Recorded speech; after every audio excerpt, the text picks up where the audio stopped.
Okay. Welcome to the March 27, 2025 Flathead Reservation Water Management Board meeting. George, if you will honor us with a prayer, please. All right, I'm saying prayer. Okay, dear Lord Jesus, to you, thank you for this day. Letting us all be here for another day, come together, meet, try to make wise, careful decisions. Help us all to be kind to each other. And may we all return home safely today. In Jesus' name, amen. Public, meeting minutes are on the Flathead Reservation Water Management Board.gov website. So anybody who's interested in minutes of previous meetings, you can find them there. Attendance, please. Clayton Matt, Here. Roger Noble, Here. George McLeod, Here, Ken Pitt, Here. and Georgia Smees and Shane Hendrickson are absent. Thank you. But we have a quorum, correct?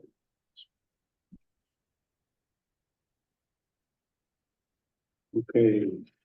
Looking at the agenda, any potential conflicts of interest?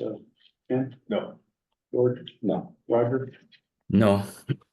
None for me.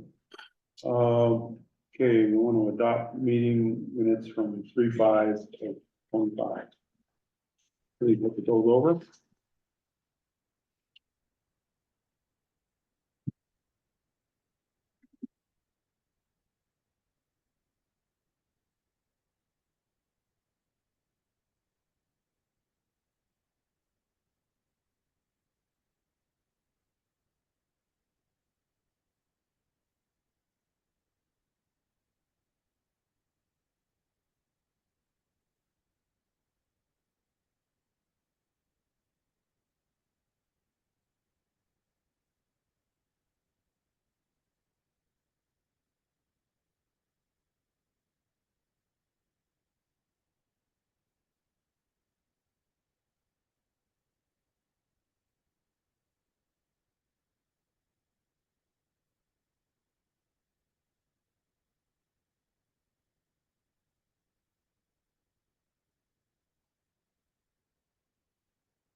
Any comments, questions, changes to board minutes? If you take a motion to approve. Chairman, I move to approve the minutes for March 5th, 2025. Motion by Ken, I'll second it. seconded by George, all in favor, say aye. Aye. Aye. Aye. Any opposed? Hearing none, we're approved.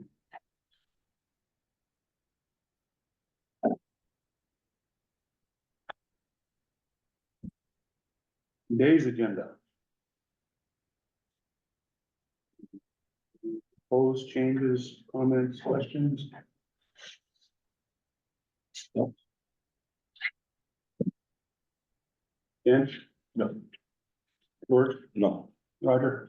No, just a comment. For those interviews, I kind of told everybody that they would have 20 minutes for a presentation, and then we'd allow 30 minutes for questions, and then have 10 minutes for them to leave and the next group come in and set up. So that was kind of the schedule I had advised them about. Okay. Thank you, Roger. If you're ready, otherwise, I take a motion to approve the agenda.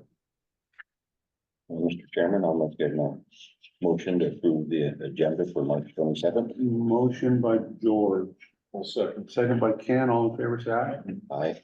Aye. Aye. Any opposed? None, we're approved. All right.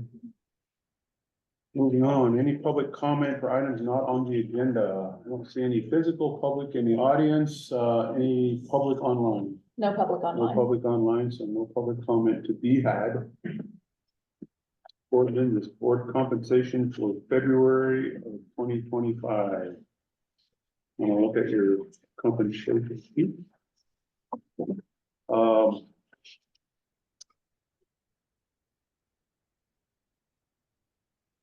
Did someone talk to Georgia? Ahead of this, I mean, if we're gonna approve this, I just want to make sure that Let me double check, because she should have responded, let me make sure, she's at least seen it. yes.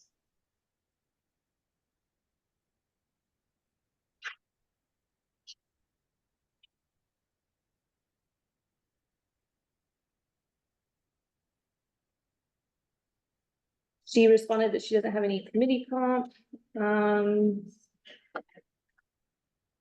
I can't specifically find an email. Oh, yep, here it is. It says looks good to her. All right, very good, thank you.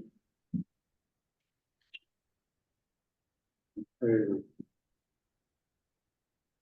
And George Roger, any questions or comments? No. I'll make a motion to approve the board compensation as provided. Motion by Roger, all in favor, need a second. Second that. Second by George, all in favor, say aye. Aye. Aye. Any opposed? Hearing none. Very good.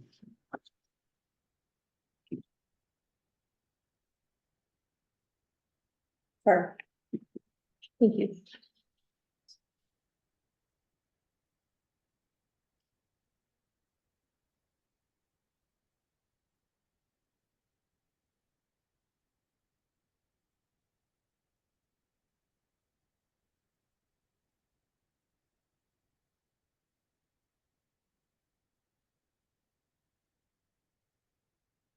No red tail letter of engagement.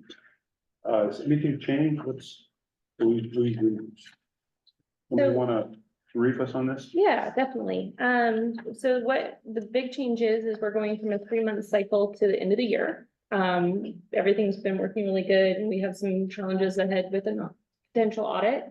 And we want to have enough time to accomplish that. So she's asked that we make a commitment to her and, so this is to the end of the year. Well, just a time change. Time change, and then in the description under the back page, it does speak to the audit preparation. So that would be specifically the new change to the wording is audit preparation, and it's the second from the last page, I'm sorry, not the last page. Okay. Any questions on that? Audit preparation makes sense to me, but we've not really had any final discussion on an audit. Or is she anticipating something that we're not? We're just getting ready for whatever board direction happens. So I know that we put it in the budget for potential audit. And so we want to make sure that we're ready should you guys decide to do one. Okay.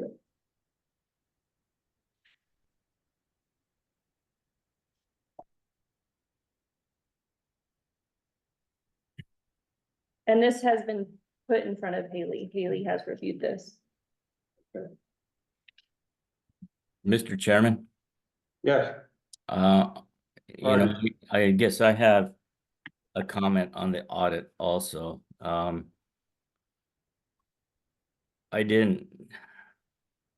guess I didn't know that Red Tail was gonna, I guess we hadn't talked about who we were gonna have do our audit. In our conversations previously with the tribal auditor or general administrative bookkeeper manager, he had given us a name of another firm in Missoula and they have offices in Missoula and Kalispell and other places that provides that service to the tribes, and also Haley was familiar with that business. So I guess as far as the audit goes, I think we should maybe evaluate that a bit more. Who we hire to do the audit. Yeah, I would tend to agree, that we haven't discussed that and settled on a who or when or where, or when, or how much or any of that. Does it make sense to modify the red tail engagement letter at this time? You all?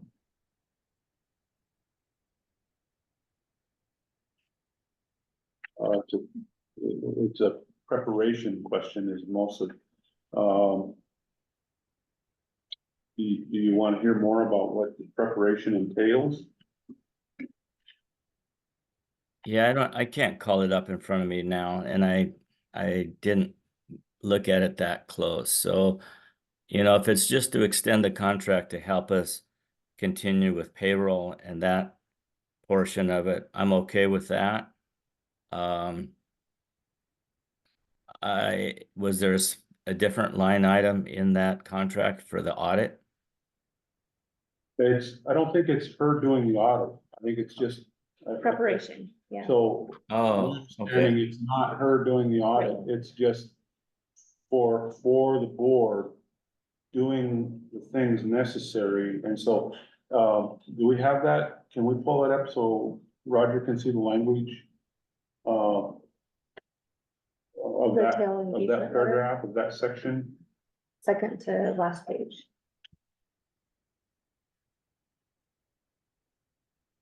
Just as a note, the monthly fee is not changing.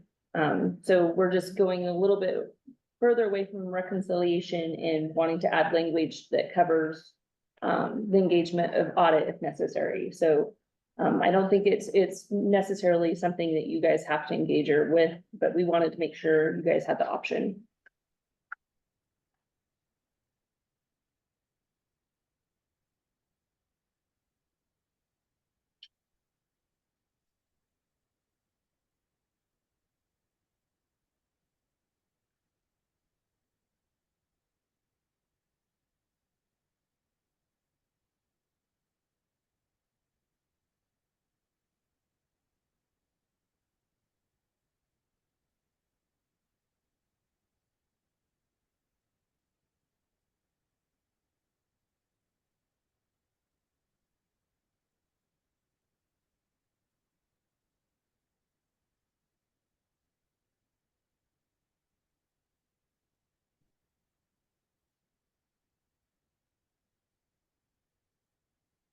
We definitely need to get more of these.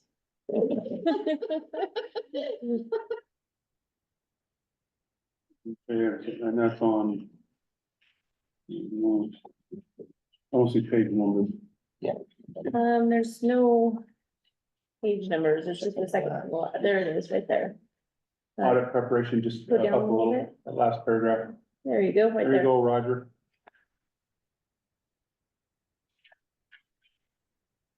Ken, have you looked at that? Any questions, concerns? But adding this language isn't adding any cost to, It's not, it's just adding to the scope of work that she'll cover. okay, What is an I'm audit? good with that. excuse me, question? What is an audit completion bonus? I'm not sure where are you reading that? That is the last dollar amount to the right of compensation at the bottom of this page. $1,000 audit completion bonus. I will have to ask her. I did not see that before. And just to double, 4,500 is the monthly rate that's been, sorry, I just want to double check. Yep, that's our current rate. Thank you. So I'm assuming audit completion bonus would be to compensate the additional work to go through a full audit, but I don't want to speak for her. I'll get No, some it's- clarification. Yeah, so, this is just, thank you for catching that. Modifying the language for audit preparation, is there any reason we can't hold off until we get clarification on that from her? Um, Is the This expires at the end of the month. This is her current And then- engagement At the letter. end of March, Yeah. End of the month. okay. So as long as we handle it before then, we should be good.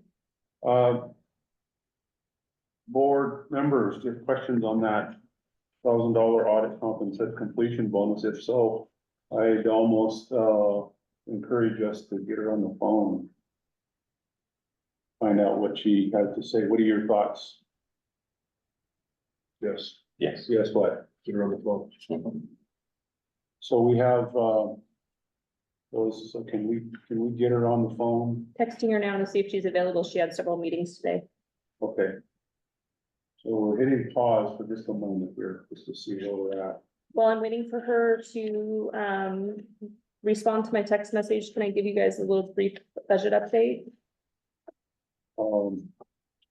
Yes, yes, yes, Yeah. okay. All right. So I recently got done with the PERS reconciliation, that addresses the late deposits that were in question with James and Ethan. Those calculations have been submitted to the budget committee and they need to review it before we bring it before the board. So I just want to let you know that that's being taken care of. There has been some movement. We have received the direct deposit from the DNRC, so we should be getting the 180-day application money soon. So it hasn't actually cleared the account as of a couple hours ago, but maybe by tomorrow. I saw an email, is that what you're talking Yeah. about? Yep. And that's from the state, Yes, so, any word from the tribe yet? no. Ethan might be able to test that a little bit more. Yeah, Mr. Chairman, board members, just as a reminder, the amount of money that we're talking about right now is for the registration application fees. And so the state-based registrations that were filed with the Montana DNRC during the post-effective date 180-day filing period where the department accepted registration filings on behalf of the board, as the board was not yet formed. The DNRC collected all those fees, and this particular transfer, sir, is the total amount of fees associated with that particular action, and is not related to the funding agreement. Is that helpful, Mr. Chairman? It is, that clarifies it, because I just saw a number in an email, so I thought maybe it was funding agreement, so that helps clarify what that is. So then where are we at with the funding agreements? Mr. Vice Chair, did you have any updates for us on any funding agreement items? Well, all I know is that the state and the tribal representatives are still working on the language for the funding agreement. And ironing out a few details, so I don't know how soon that will occur. But the $173,000 too is supposed to go into a certain account. We had it in the budget, didn't we, Ethan or Rhonda? That money was going to be placed into a reserve fund. This money that's coming in now was going to be put into the reserve pot, yes. Unfortunately, the funding money isn't coming ahead of it, so. Yeah. So, now that I think about it, it seems like last week sometime regarding the budget, I did, and I don't remember if I talked to you, frankly, but I think the state was waiting for the tribe to finish something with the funding agreement, but the individual attorney working on that has been pulled off to other matters. So I think I had committed to contact them. I haven't done that yet, so I will do that. See if we can find out what's going on and what the time frame is. So, yeah. Mr. Chairman? We do have somebody from the DNRC, Blair Libby there, who may have some information. I see he's got his hand up. Would you entertain Blair, some information? Sure. go ahead, come on up, Okay. Just a very brief update. come on down. Figured I would speak up. Thank you. DNRC, and see you all. One update I have is that DNRC and CSKT representatives are meeting tomorrow to discuss this more. So the attorney you were just speaking about has plans to meet with Kayla, my supervisor. And they're, trying to move it along. Okay, well, that helps. I was, cause I did, I think it was just in the last couple of days, I got busy and I just forgot I was meant to call, tribal attorney and find out the status of their meeting tomorrow. That's the, if for some reason they don't meet, can you let me know? Or that way I can reach out to the tribal folks then and just find out. Yeah. What they're thinking at least. Okay, Will do. okay, very good. Okay, thank you. Any other questions for Blair? No, you're good, thank you. Okay. That helps. Did you have anything else, Rhonda? I do. We secured the DNO insurance. So the premium's been paid and the policy's been sent over to Haley for review. So that's in hand now. And we do have a little brief update on the health insurance. I did send the information on to Roger. We had a discussion via board meeting several months ago about Pacific Source as a potential option once we got the rest of the employees onboarded. We did get it rebid and Judy said there is no savings. And so it really isn't a feasible option for us to change insurance carriers. So I guess we'll revisit that January of next year. Okay. And I have not got a response from Tina, so unfortunately, I don't think we're gonna be able to get her on the phone. So, comments, questions, how would you like to proceed regarding the red tail letter of engagement and the question of the $1,000 for the audit completion?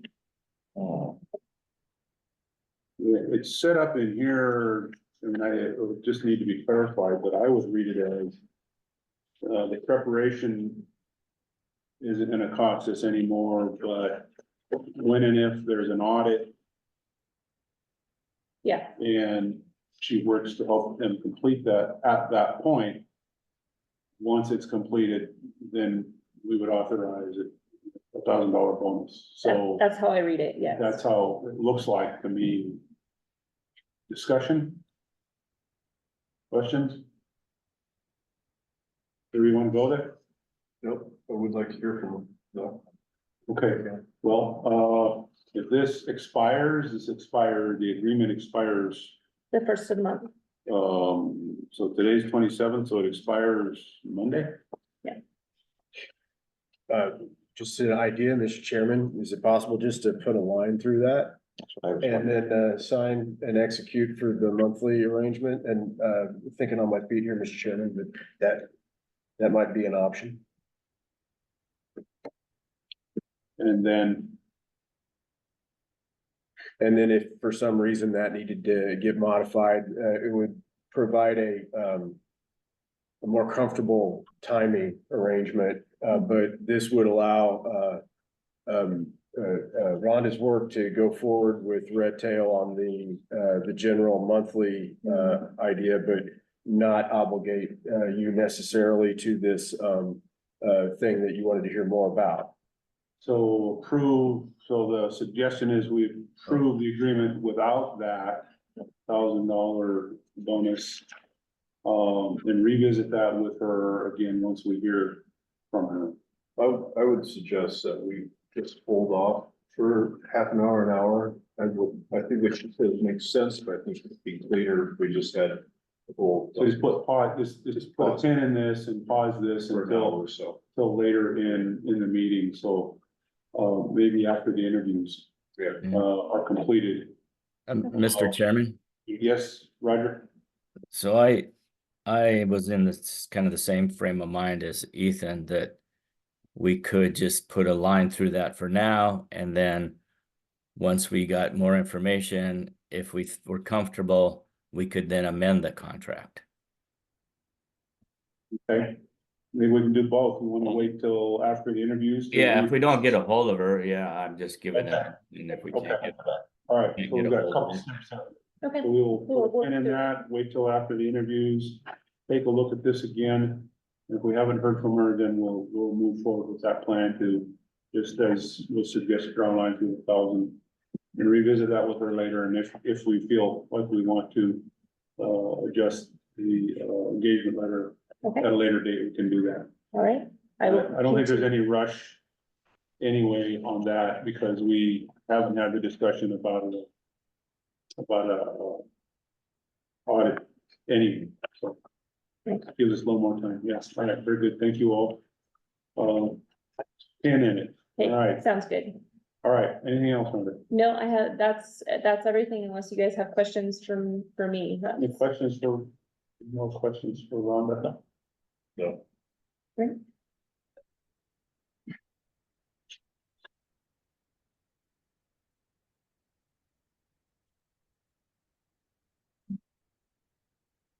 Time 1:33. We've got about a half hour. WP&P's hearings, appeal, case records, public requests, and record retention. I'm assuming this is a combination of Ethan and or Haley. Yes, Mr. Chairman, that sounds probably correct. Haley, are you there? Are you, able to hear and be heard? Yep, I can Oh, take, good. Yeah. Would you like to kick off this topic? sure, yep. If Sydney could pull up the document, that I think would be helpful for Roger as well to see.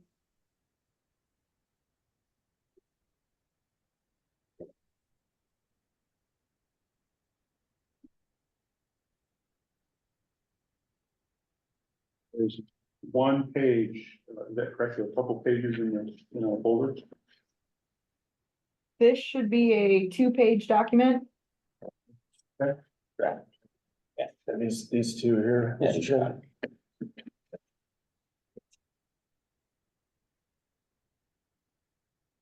So I'll just give a brief background on the need for these policies. These policies came up in discussion and debrief after the first complaint was filed with the Office of the Engineer.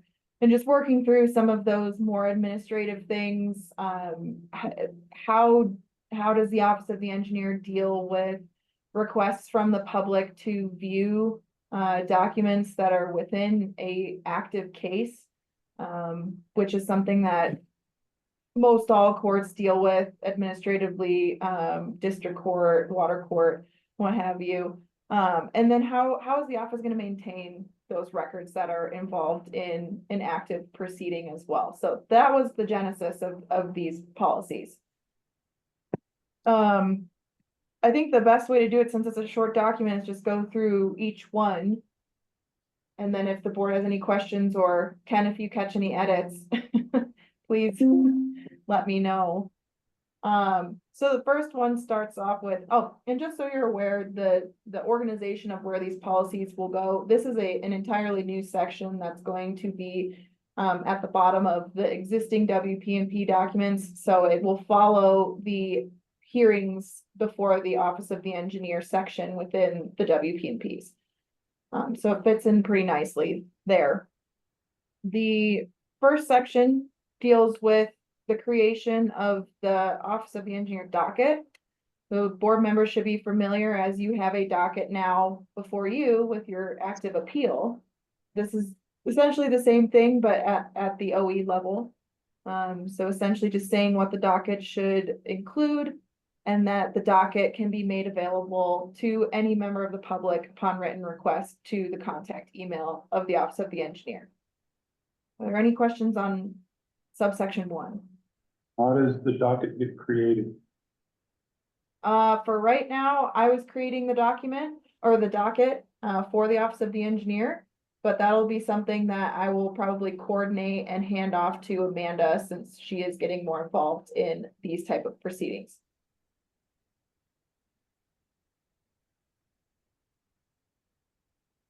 There'll be some training or guidance provided for staff on that? Mr. Chairman, board members, certainly we're doing the best that we can to just kind of take what templates Haley has provided for us and be able to replicate that and discuss, you know, the important components of that. As we move forward, I suspect we will probably need to organize additional trainings like the one that James Frakes and I did with Haley and John over appeals and hearings, because we're now moving past the theoretical use of those and into the actual use of those, and we've already learned lots, and so I think touching base on the training would be a good idea, Mr. Chairman. Good, thank you. Any other questions on that? So, thank you, Haley. I think let's just go ahead and keep moving through it, and board members, at any moment, if you have a question, just jump in so we can just get through this. Perfect. Okay, so subsection 2 is just detailing what the hearing transcript will look like. So in the ordinance and in the existing WP&Ps, there is a requirement that the hearings are to be recorded. Upon written request, the parties that are actually involved in the active case will receive a link to the recording. So the first recording we did with the complaint was recorded via the Zoom link, and so a Zoom link was sent out to the parties for their review of the hearing itself. Now, the parties can also request a copy of the hearing transcript, so a hard copy, that will be able to be disseminated to the parties again upon request, and the parties will also be charged for reproduction costs and staff time to actually create that transcript itself. That's a common practice amongst most courts.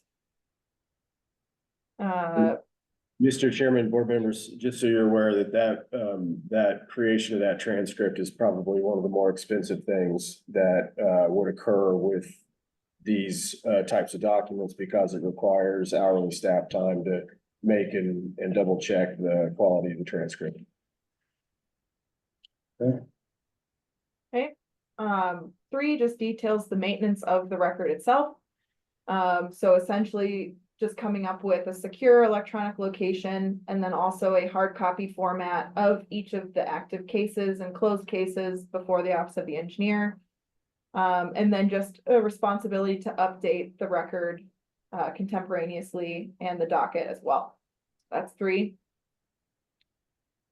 4 is just retention of the record. So essentially saying that the Office of the Engineer will retain all records of active and closed cases that have come before it in a secure electronic location, and that documents that might not be part of the record will be properly destroyed. So, David, that was my first question. How do you determine whether they're not part of the official record? Sure, so we have the record defined in the previous WP&P sections, so that's those references up into 41-101 sub 4 and sub 5. So as long as those aren't within the defined record, which the board has approved and the public has approved, then those things would be outside the record. Okay. Thank you. No, that's a good question, thank you. 5 is just, okay, so public inspection is different than a public information request. So a public information request for review is something that is done under either FOIA for federal inspection or for the Sunshine Act, which is under the state. That is for documents that are just generally created by a public body. So for example, like these agendas, any of these documents that we're discussing during a meeting.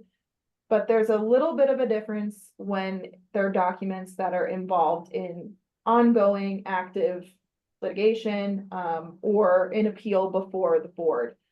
Those are typically monitored as public inspection and require formal written request of those documents. So for example, we actually did receive a request for documents during the complaint proceeding. And we had to essentially come up with this process during that time. So this section is looking at that process and saying that the public can request a copy of the docket at any time. We went over that. But if they're looking for any of the documents that have been filed in an active case, for example, the complaint, right, or pre-filed testimony, anything like that, then they have to wait until that active case has a final decision or order from the engineer or designee. That's a typical practice in administrative proceedings and in court proceedings. It ensures that there's no dissemination of potentially private or sensitive information to the public, and also making sure that the case potentially gets resolved before the office of the engineer, before dissemination of those documents. Additionally, with that, the requester will have to pay a fee for those documents, and those fees are listed out in the fee schedule, which is on the second page in that box, and we'll get to those in just a second here. Any questions with 5?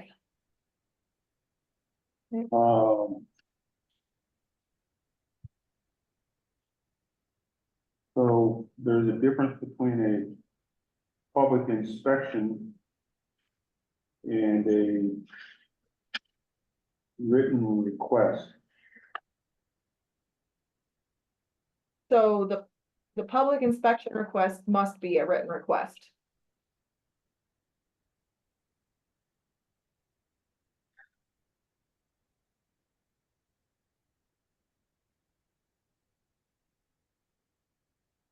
So for example, that would look like sending in an email to the contact email of the office of the engineer and saying, you know, I request the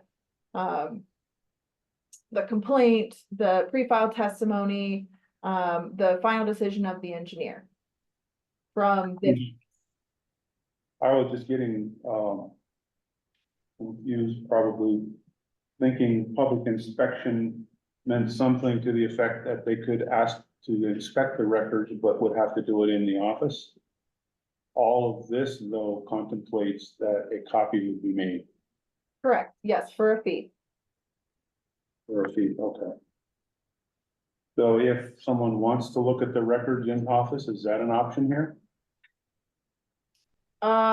Right now, we're just keeping electronic records until the case has a final decision or order, and then a hard copy will be held within the office. But for public inspection requests, no, they will just be electronic files. Okay. Thank you. So if you're asking, could someone just come in and look at the appeal file, I think the answer, That's what I was asking. yeah, the answer is no, they have to request, specifically which documents they want, and then Ethan makes a decision whether that's a document to relist. We have At least that's to, the way I read it, And it has to be in writing. yes. Well, thank you.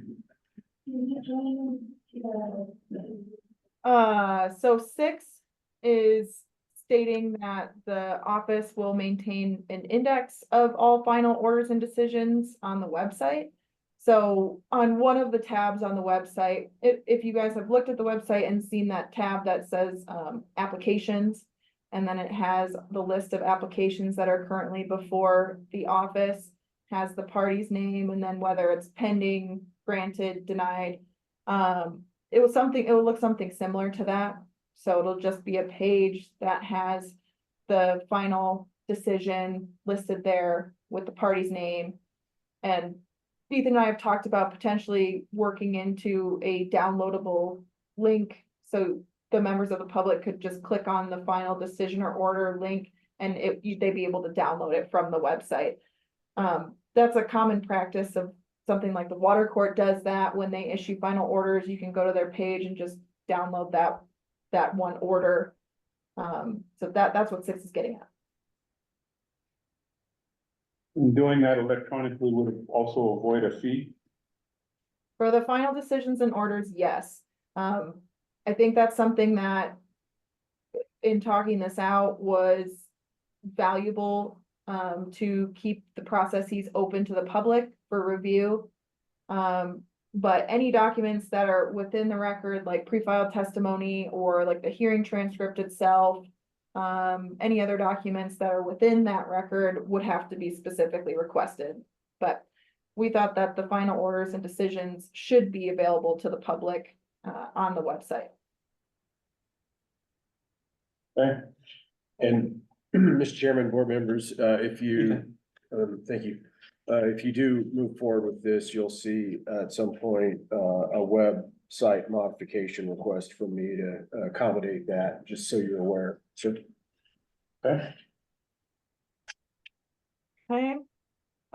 Number 7 is just contemplating the potential dissemination of personal information in a public inspection request. So it's essentially just putting that responsibility on the office of the engineer to not disseminate any personal information within any documents, pleadings, or transcripts created by the office.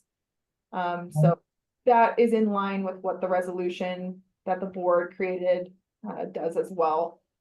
Just looking out for any of that information that might be contained in those documents. okay, 8 is essentially just getting at communication with the public during an active case. So essentially stating that the office shall not communicate with the public regarding an active or ongoing hearing or appeal, unless it involves discussion related to the public inspection itself. So, for example, I mentioned that we had somebody email in and say, can I get these documents from the complaint? And so having that conversation between staff and that requester is perfectly fine. But it's essentially saying that the office can't, share details and facts of the active case with the member of the public because it is still ongoing and before the office of the engineer. okay, And number 9 is the fee schedule. So, Mr. Chair, these are the fees that would be associated with reproduction of those documents. If the office of the engineer receives a request to inspect the documents. okay. You have here on the top of this document says draft required board review. Are you looking for action today? Yes, I am looking for action to send these out for a 15-day public comment period. Oh, I see, okay. Comments, other comments, questions, or suggestions on this, draft? WP&P 41-304. I'd make a comment, this is very well done. Very good. Roger, anything? No, it looks good to me. Okay, so this is being set up to go out to 15-day public comment period anyway at this point, so I'll have a chance to review that with any comments or any of our own thoughts, at the end of that. So there is no physical public, any public online yet? No public online. So no opportunity for public comment on this, because there is no public to comment. So, if the board is ready, I'll take a motion to releasing this for 15-day comment period, public comment period. I'll be self-made. Mr. Chairman, I move that, we approve WP&P 41-304 hearing records and public inspection requests be sent out to the public for 15-day comment period. Motion by Ken, Second it. second by George. All in favor, say aye. Aye. Aye. Aye. Any opposed? Hearing none, approved. All right, given the time. Mr. Chair, Yes, we have Tina on the phone. what time is it? Okay, is it on speaker? I will put it on speaker. Let me see if she's ready. Are you ready? Okay, 1 second.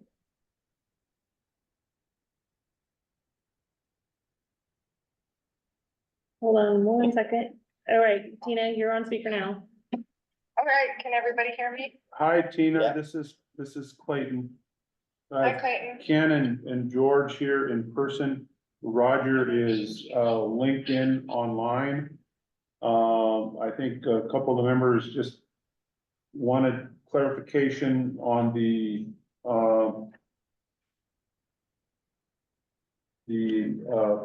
bonus that you had, proposed in the engagement letter for audit completions. Could you just kind of tell us what you're thinking there?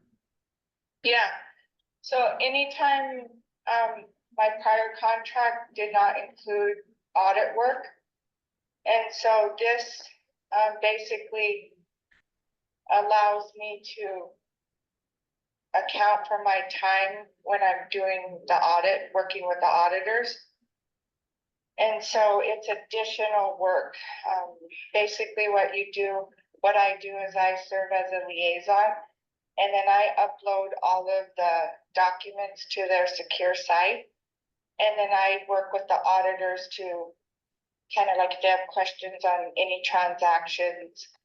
And then I relay those to the board. And basically to get the bonus, I've been doing this for a long time, and basically it's an incentive for me to move my rear and get going and get it done and quickly. And otherwise, when I've done this before without a bonus, it kind of is like I'm doing a lot of work and I'm not getting compensated for it. And then also on the other end of it, I don't want to get paid for something that is not complete. So when you get a management letter from a CPA that your audit is complete, that means that I have done, countless hours to get it to that point, and that I want to be compensated in a bonus form for that. Okay, very good. It only happens unless the audit is complete. Okay, very good. Thank you. Questions? No. Ken? No. Roger? No. George? Okay. We have no other questions. Thank you. Can we let her go? We can thank you and have a Thank you. good day. Thank you. All right. Bye. Bye. Okay, we have bounced back to that, revisited that. If the question has been answered to your satisfaction, do you want to proceed with that, or you still want to cross that out? Head nods. Okay. Normally take public comment. There is no physical public comment. Any public online yet? No public No online. public online. So with all of the discussion we have had on the Red Tail engagement letter and the question about the $1,000 audit completion bonus, if you are ready, I'll take a motion to approve the Red Tail engagement letter. Yeah, Mr. Chairman, I'd like to make a motion to approve the renewed Red Tail letter of engagement. Motion by George, Second. second by Roger. All in favor, say aye. Aye. Aye. Aye. Okay, any opposed? Hearing none. Okay, given the time, thank you all. Given the time, we've got some folks that just arrived. I think we're gonna have some folks here right on it too. So why don't we hit pause? I don't know if we need to turn the recording on. Yeah, let's do that. Let's just take a quick break, let them get set up, and then we'll restart this again. Okay, welcome back. We just took a quick break to get set up. We have, Loki Architecture, is that correct? Loci, Loci? yeah. I want to pronounce it Loki. I was gonna ask you, is that the god of mischief? A lot of people have asked that question. People often mispronounce our firm name. Loci. Loci, so Okay. it means place. This place. Yeah, Okay. we'll get. For your benefit, we will go around quickly and just do introductions, and then we'll turn it over to you. I think our plan was we can be a little flexible, give you 20 minutes, presentation, then we'll ask some questions and kind of explain our process, where we're at, and see if you're still interested after that. That's fantastic. Yeah, very good. Okay. You probably met Ethan, but go ahead.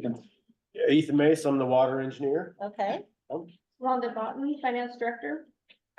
Ken Pitt, board member. And Clayton Matt, current chair of the board.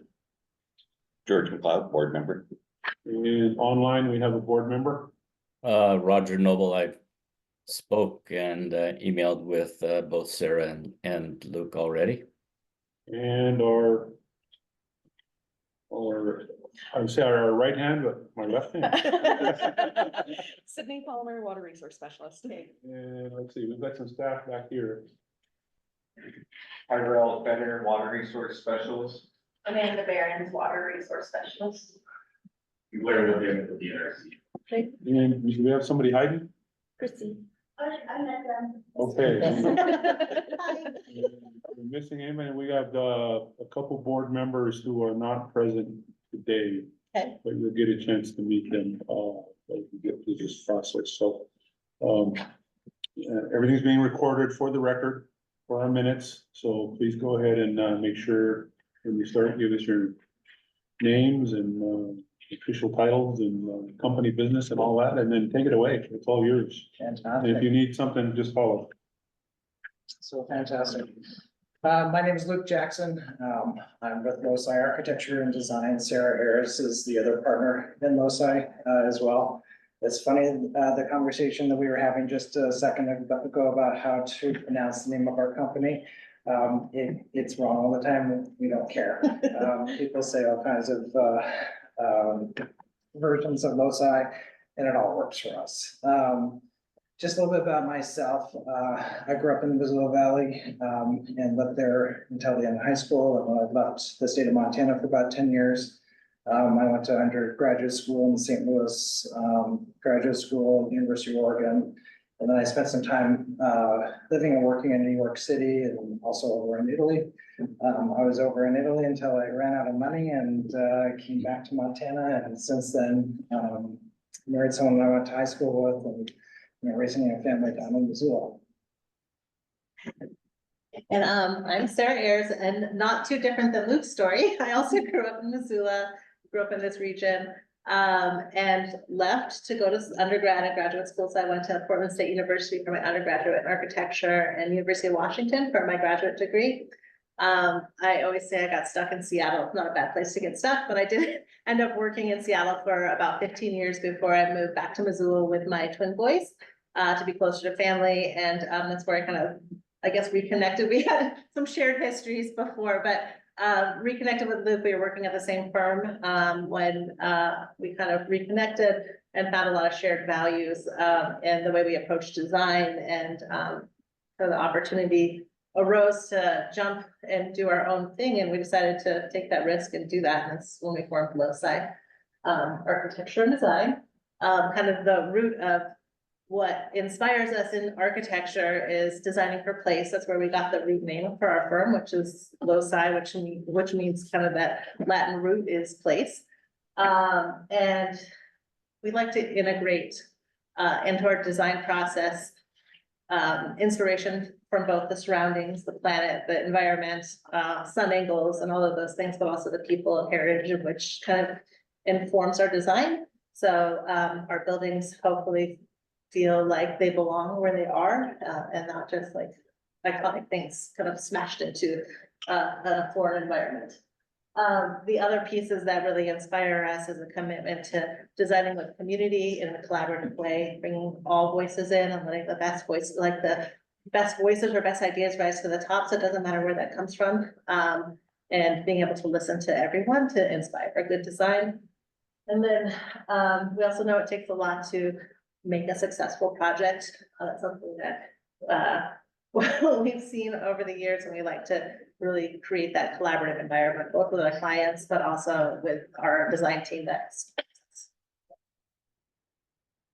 Just trying to minimize the screen. No, it's like I have a little cheat sheet up there. Another piece that we found really important, and we decided very early on in our company, even when we weren't making much profit, was to dedicate a good portion of our profits to the local community. This has been done both through in-kind donation with our time, but also financial donations. That's just like a short list of the some of the organizations we've worked with over the last 5 years of our company.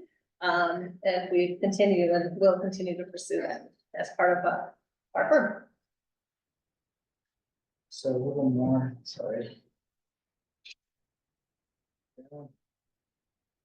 So a little bit more about our firm and where we started and where we're at and where we hope to be going in the future. We founded Lozai in 2019, nearly before the pandemic, and ended up being a fantastic timing for us, but obviously for a little while in early 2020, we were a little bit nervous about the decision. It turned out great. About 50% of our work is residential and about 50% of our work is commercial. You may be wondering why there's an elephant in the ant up here.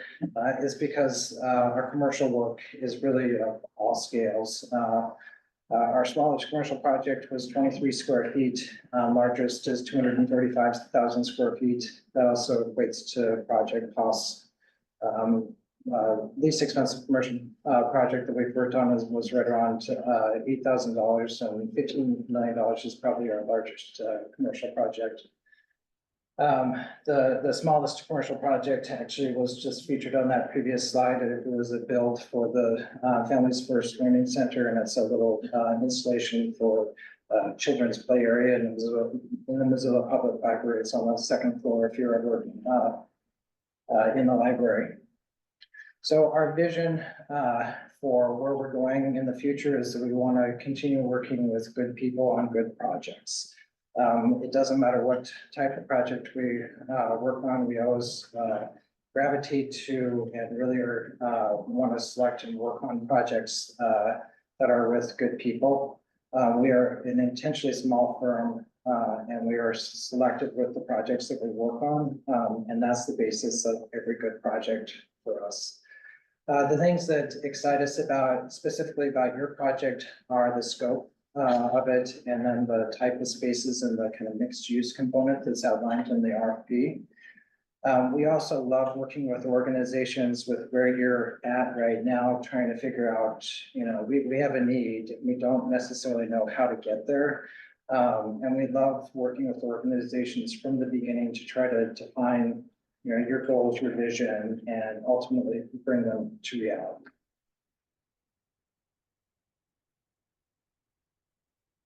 From what we know about your project from the RFP, we've gathered a group of consultants that would help support our team. It's the way that most architecture firms would work. So we would be your kind of point of contact. We'd be the ones directly interfacing with you, but then we'd have a team of other consultants that are behind us that we're working with to kind of bring that whole project vision to reality. There will be times we'll be interconnecting with them, but we're always part of those conversations as well. So we have WGM Group. I'm sure they've done a ton of work up here, so you've probably heard of them. Apex Engineering, it's a small structural engineering firm. We actually work with him probably on 70% of our projects. He is a really builder friendly and can do great work, but on a good budget. So we really appreciate that about them. And then Morris and Merrily, you've probably seen their work around here as well. They would be supporting us from a mechanical engineering and plumbing standpoint. So I haven't heard of this WGM. Oh, WGM Group. So that's a civil engineering group. So they would be involved in a lot of the land pieces and then approach pieces. So like where the roads touch, sidewalks, accessibility is a big piece of what they have once it gets basically from road edge to the building. They're responsible for, we're working very closely with them, but their responsibility is within that realm. And also like site drainage, Yeah. Parking lot layout, fencing, like things like that. Yeah. That's a good question. Yes, I should clarify. Yeah. So Presley, the funny thing is that it goes like back and forth between these things. So it's like you have to click forward 3 times to. So one of the tenets, I think I touched on this a little bit earlier, is collaboration, and we really value collaboration both within our office. Luke and I work on every project together. So when we're well versed in it, and either of us could step in on an as needed basis to support the project in a good way. We also believe that collaboration with our stakeholders, users, you guys, is also highly important. It's gonna make the most informed project and the best project in the end. If that we're hearing all your voices, so we can integrate that thinking into the building. And then also collaboration with our consultants and contractors. So contractors is obviously when we get into construction, but really taking a collaborative approach instead of kind of like an adversarial approach, which probably people have heard of with architects and contractors. We kind of don't take that approach. We're like, hey, our goals are all the same. We may be looking at them from different angles, but how do we get to that right solution?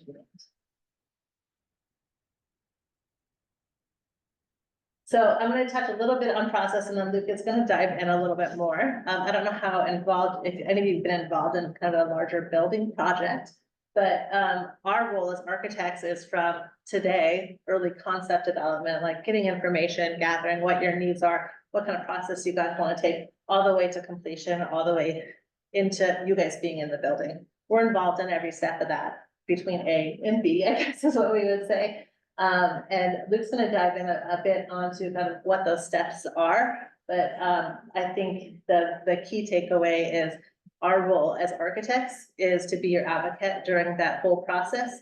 So we're advocating for your needs and making sure the building is what you need in the end and is being built according to. Let me take that away. All right, so there's 7 steps that I'm gonna run through with a typical design process. I'm gonna try not to put you to sleep on this, so I'll try to be succinct, but fairly clear. So first step in the process is the vision and programming phase. And typically how we kick that off is with a series of meetings with board, staff, and any stakeholders that you want to bring to the table. That's a series of meetings where we ask a lot of questions. We take a look at your current facility, and we may be using some other space that's obviously beyond this building as well. And what our goals are to understand what your needs are from a building standpoint, number of offices, types of spaces you want, and things like that. And it's also trying to understand what your vision for the facility is. So some organizations come to us, for example, and say, I want to have a highly sustainable building that reflects this portion of our mission. And those are pieces that we want to hear from you early on, so we can start thinking about that as we in the first steps of our design process.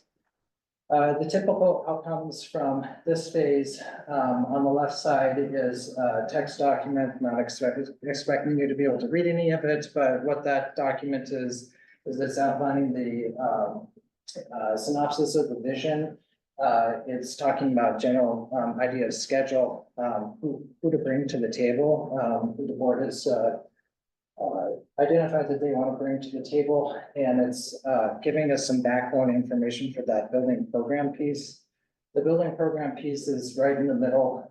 It's it's an Excel document that lists each one of the spaces within the building, and that assigns floor areas or rough dimensions to each one of those. And then oftentimes we translate that building program into an adjacency diagram, which is these 2 different diagrams that are shown on the bottom right of the screen here.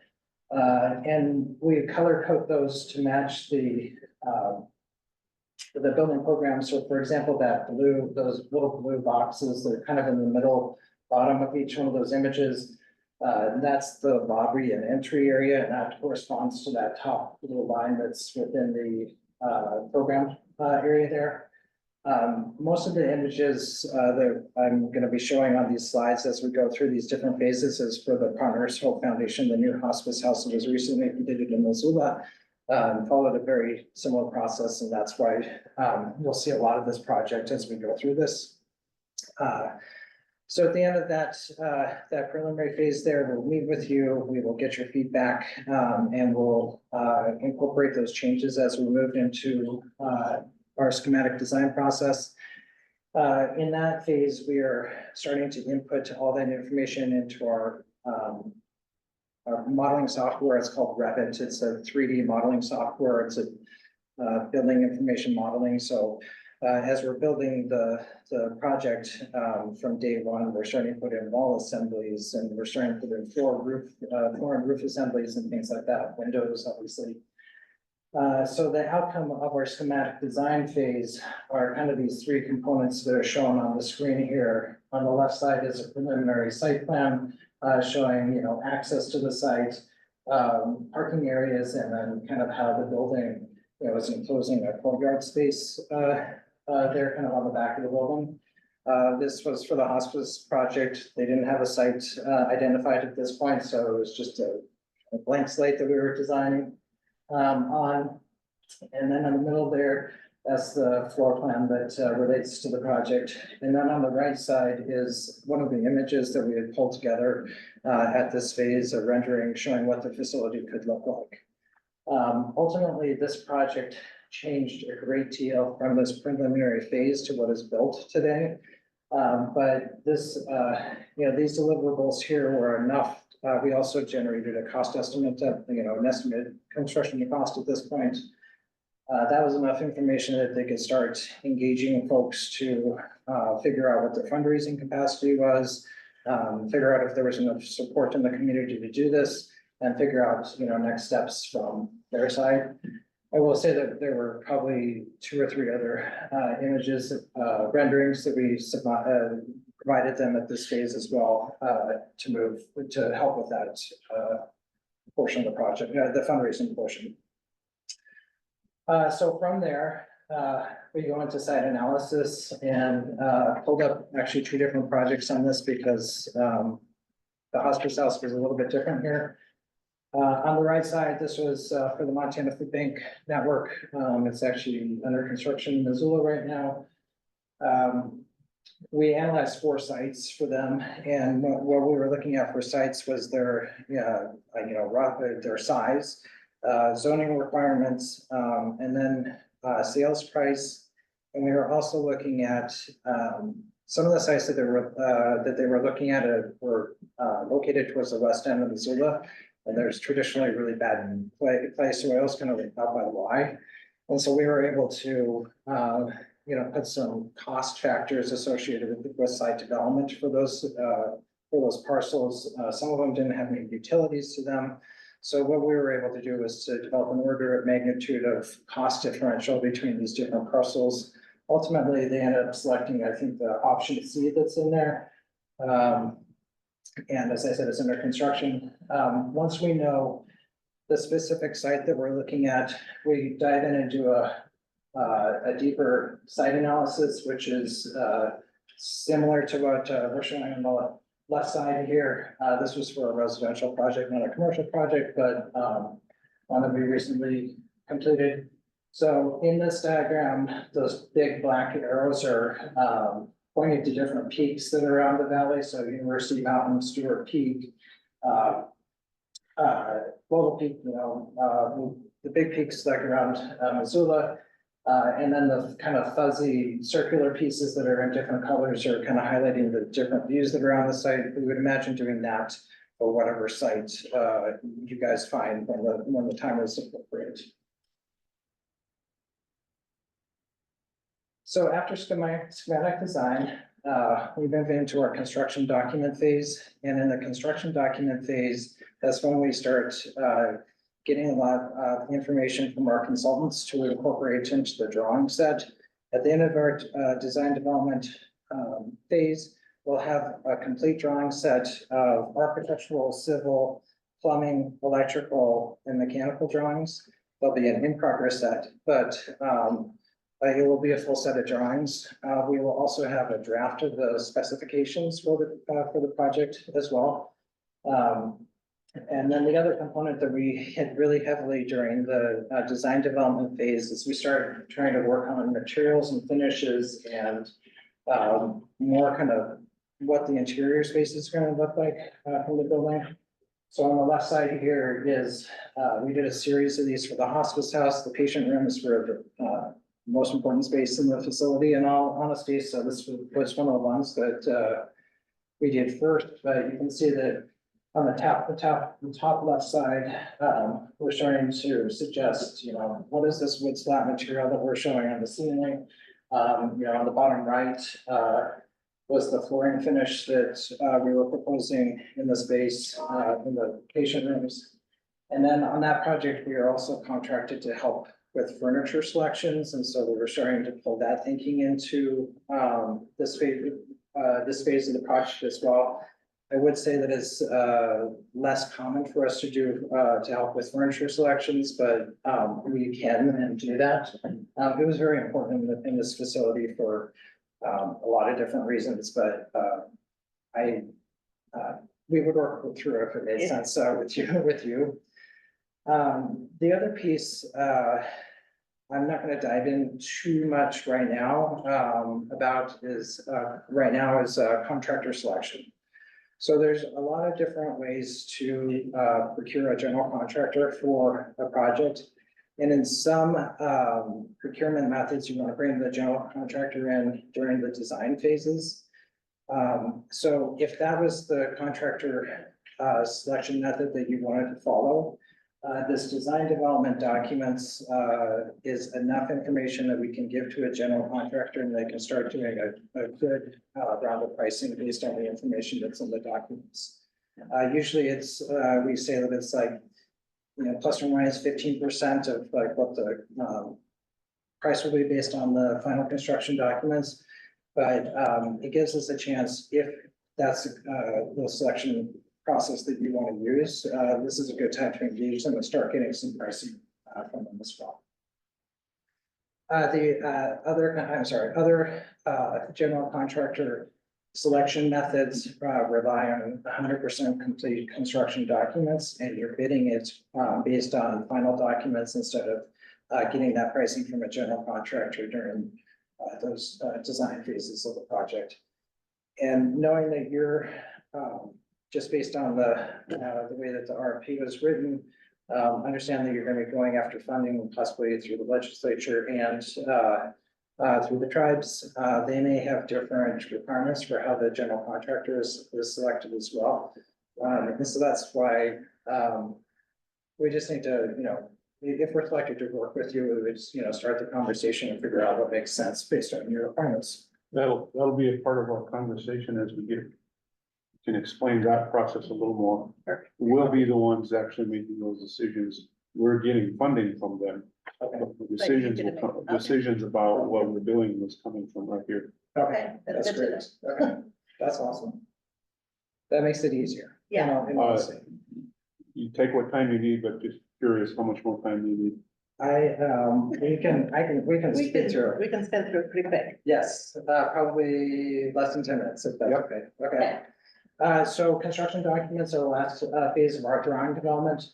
The outcome of that is our 100% construction documents and specifications. The construction documents and specifications serve as the basis of the contract between you and the general contractor.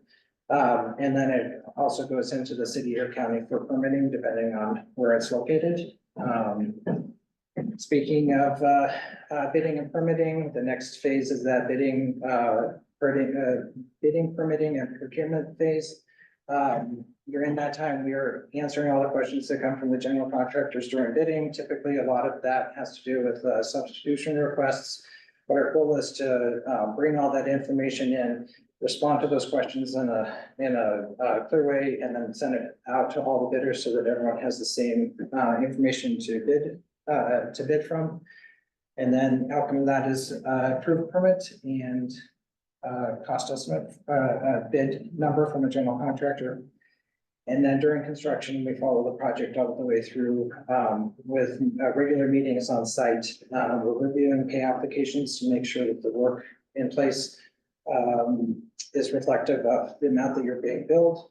We're also, you know, doing walkthroughs to make sure that things are coming together in a professional way, in a way that is in alignment with the construction documents. Our kind of final component within the construction document phase is to do a walkthrough and generate a punch list of deficient items, and then also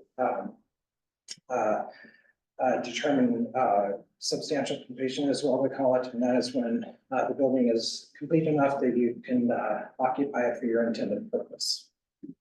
That's also when a lot of warranties and things like that start that we help support as well. So we guide that whole process through what we call our project roadmap, and we start developing that with you guys as when we start the project. So we can give an understanding of when you guys want to have feedback and things like that. But we envision kind of a typical process is like engage doing research in that schematic design phase. That's when we end up meeting with you as stakeholders the most in a project, because we're trying to gather as much information to inform the design. Then we go into that design development phase. Again, there's a lot of interaction between kind of the decision makers and stakeholders within the project. And then it's really becomes a lot of production after that, producing those construction documents. And then in CA, again, you guys would probably identify a point person or something like that, that we'll be working with closely on a probably weekly basis, making sure that the building is getting built according to plan. So we'll get into this a little bit more. I think we have another question. One of the questions dives into this, so we'll talk about this a little bit more as we get there. This is our last slide. I promise. So I think our big goal is to really understand your needs and use that to inform the building in a really thoughtful way that represents both you as an organization, but also the community as a whole, and that fits within this place, this valley. We'd be really excited to work with you on it. It's definitely in line with the type of work we like to do, and we'd be excited to engage with you. Questions? Hopefully we got through that. Very good, yeah, we do have actually a series of questions. Perfect. Kind of give board members an opportunity to run those down. With regard to, maybe I'll just do this now, you can go ahead and have a seat unless there's more you need. Oh, no, we can jump up if we. So we did, I guess this is probably more for me, for us. You kind of touched on understanding a little bit about where we're at and how this is gonna work for us. What we need to get to is a initial cost of design, so that then we can go get the money if we don't have it all in the budget. And to actually work up the final design. And we would be seeking money from the CSKT and the state. They fund us 50% for our operation. But this project is independent of that unless they decide we have to do something within our budget timeframe. So the timeframes are gonna be a little bit unknown. Yeah. And we figured that. Or largely unknown, because I'll call it worst case. Scenario is we may end up not getting things we need until even as far off as the next legislative session. When we're currently in a legislative session. Yeah. But we're gonna push real hard to get funding for the design. And so that we can, once we get a final design cost, then we can go to the state and the legislature and with that, and that would be maybe worst case again, a couple of years off, but we're hoping to get that far so that we can do that. And then the final design, we anticipate possibility that there would be a preliminary design, then a final design, only because in the process, the state and driver are gonna have to work together to find a location. So we don't own any land, any property. We need to have a location, and that's what's gonna be key there, is we need to work with them and pursue that with them so that we can find a location. So that we could get to a preliminary design, would not get to a final design until we have a location for you to work with. But once we have that and the cost of the project, then we're on our way to go get the funding for our final project, which would be a little ways off. But that's kind of the large picture of it as we speak. So anyway, let me start with Roger, since you're online there. Do you want to make any comments and or kick us off with the first question? We didn't talk about who's gonna ask questions. I'll just kind of go around and so you guys.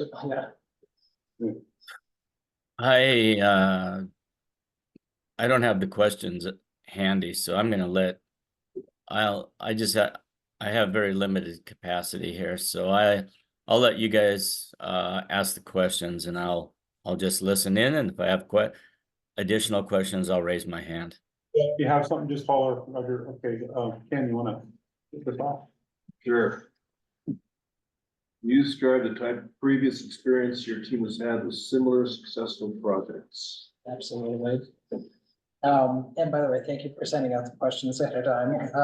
We can make pretty pictures of them. Yeah, we can pull some pictures for them. So I was gonna highlight three similar projects where no site identified. Trying to figure out building program and costs, really in the phase. So first one, obviously I've already touched on this one, Partners Hope Foundation Hospice House.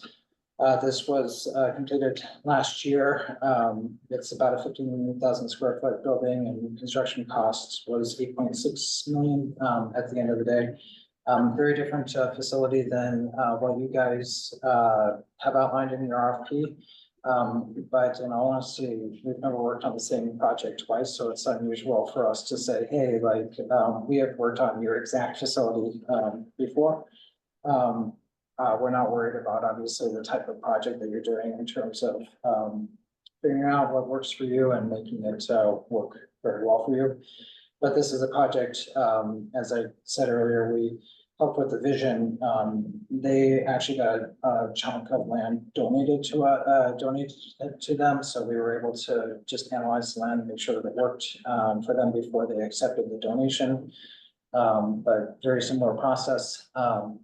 Another one is the Montana Food Bank Network. This one is not quite as far along as the hospice project. It's about 3/4 the way through construction.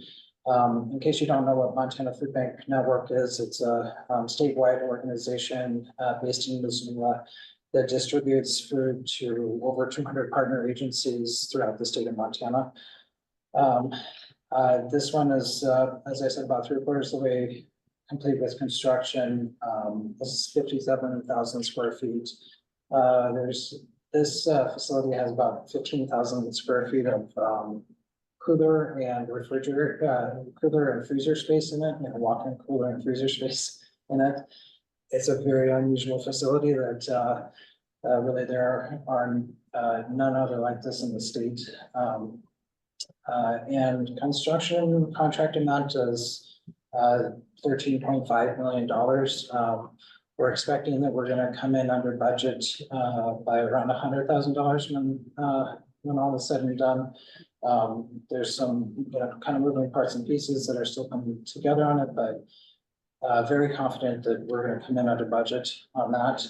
The hospice house that I was talking about before, there was about $120,000 of changes over the course of construction on that.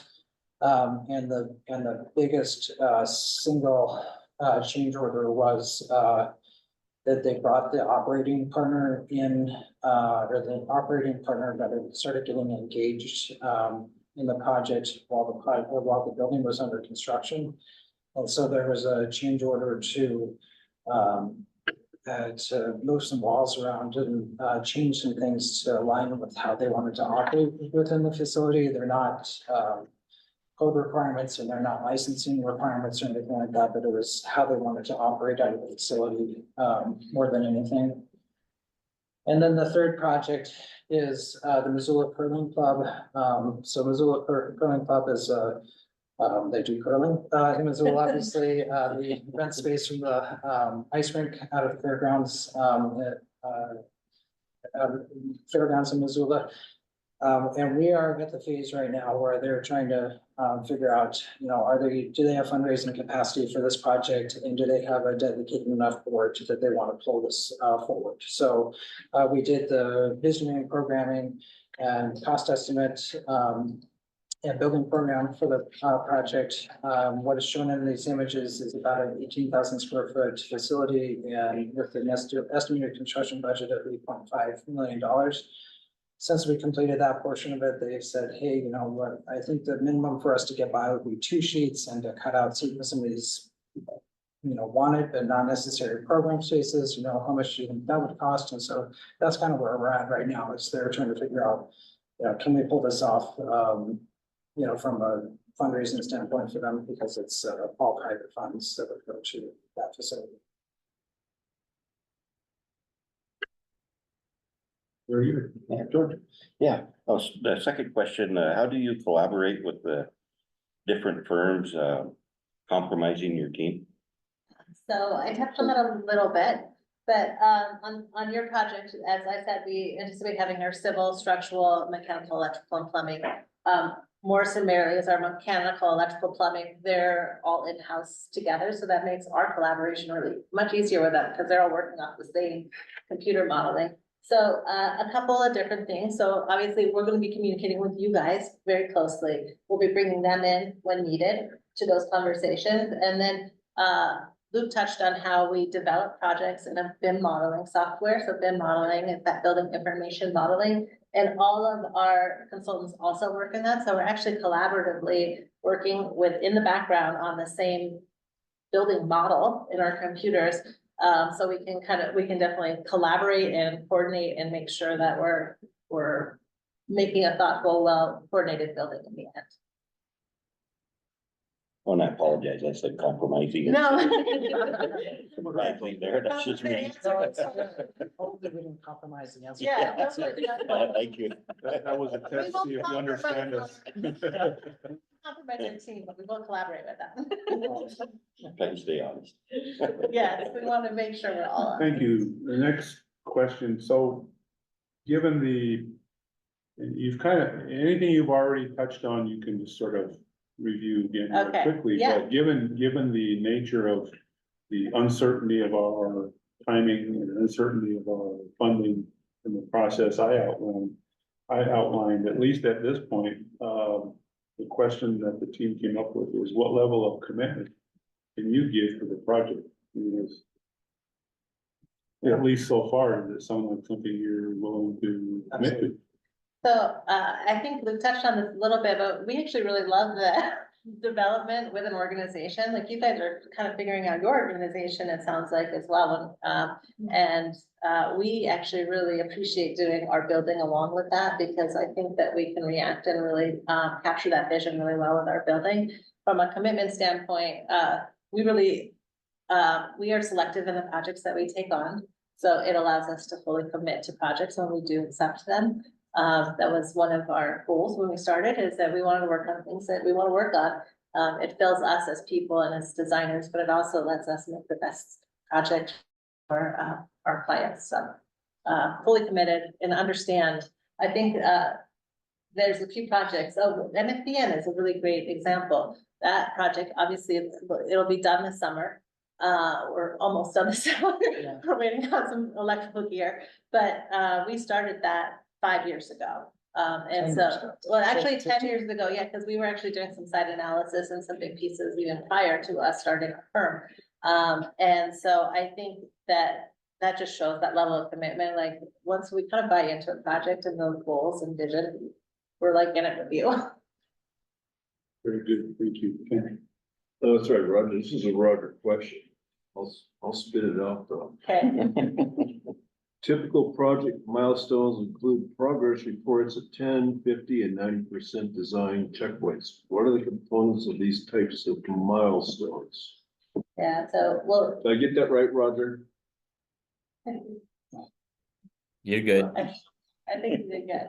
So from what we're hearing from you, I think what those first milestones that we'll be wanting to hit is that visioning, building programs, and that's really understanding your needs. That's that information gathering piece. We can do that without a site, so that doesn't worry us. Obviously, we've shown 3 examples. We did that without sites actually. And then that schematic design phase. So schematic design is a lot of the imagery that we were showing. So we'll have a floor plan. We'll have some imagery, so the renderings, things like that, to know what that building looks like. And we'll also be able to start pulling some initial early construction costs together. Obviously, it's give and take. And as we're developing it, so we don't have all the answers yet, but we use kind of industry. Well, we use both the projects that we're working on, and we pick a lot of brains of contractors we're working on to make sure that we're getting some good budget numbers for you at that stage. In your case, that's what you'd be bringing in to start getting funding secured for the project and developing that overall project budget. Once you have that established, you get your land. We'll probably be doing some site analysis with you. That would be us looking at regulatory pieces. Does the building fit on the site? How much you know, what are we gonna need to do to make this a viable site for you guys? And then once we had that, we would jump into, design development. And hopefully a lot of that schematic design can inform that design development, but sometimes the site selection, like on Hospice House, for instance, it was a little bit of a unique, site. So we had to, look at our adjacency diagram and kind of make it work for the site. There's a lot of, so the building looks a lot different, in the end, but a lot of those same initial thinking was in there. So in design development, we'll have at the end of it, we'll have a very good set of plans that have, all the floor plans pre-dialed in. It'll have all of our systems design started. They won't be 100% complete, but enough for you guys to get some good pricing on it. And it's enough to start engaging a contractor. And then in construction documents, that construction document set is what everyone always just says is the blueprints. It's the drafted set of plans that is really what a contractor uses to build the project. So there's a ton that goes into that. It's a lot of paper, or digital, all digital, but, and that is really what forms that contract between you and the contractor. So that's when you actually are saying, hey, for X number of dollars, they're going to build what is shown on this drawing set. And then, so the deliverable is a big set of drawings and specifications. And then, during bidding and procurement, it's really just about us getting all the permits you need and helping support the bidding process. And in construction administration, our role is really just be your advocate, and the deliverables are a little bit different. It's really us reviewing things the contractor's bringing to us to make sure that, hey, it's being built properly, the right materials are going in, the testing, so there'll be a bunch of testing that's going on, make sure like all that testing is coming back and passing and those kind of things. So our role's a little different and the deliverables a little different from us, but it's really like our time and our review process, that's the deliverable phase. Yeah, hopefully that helps.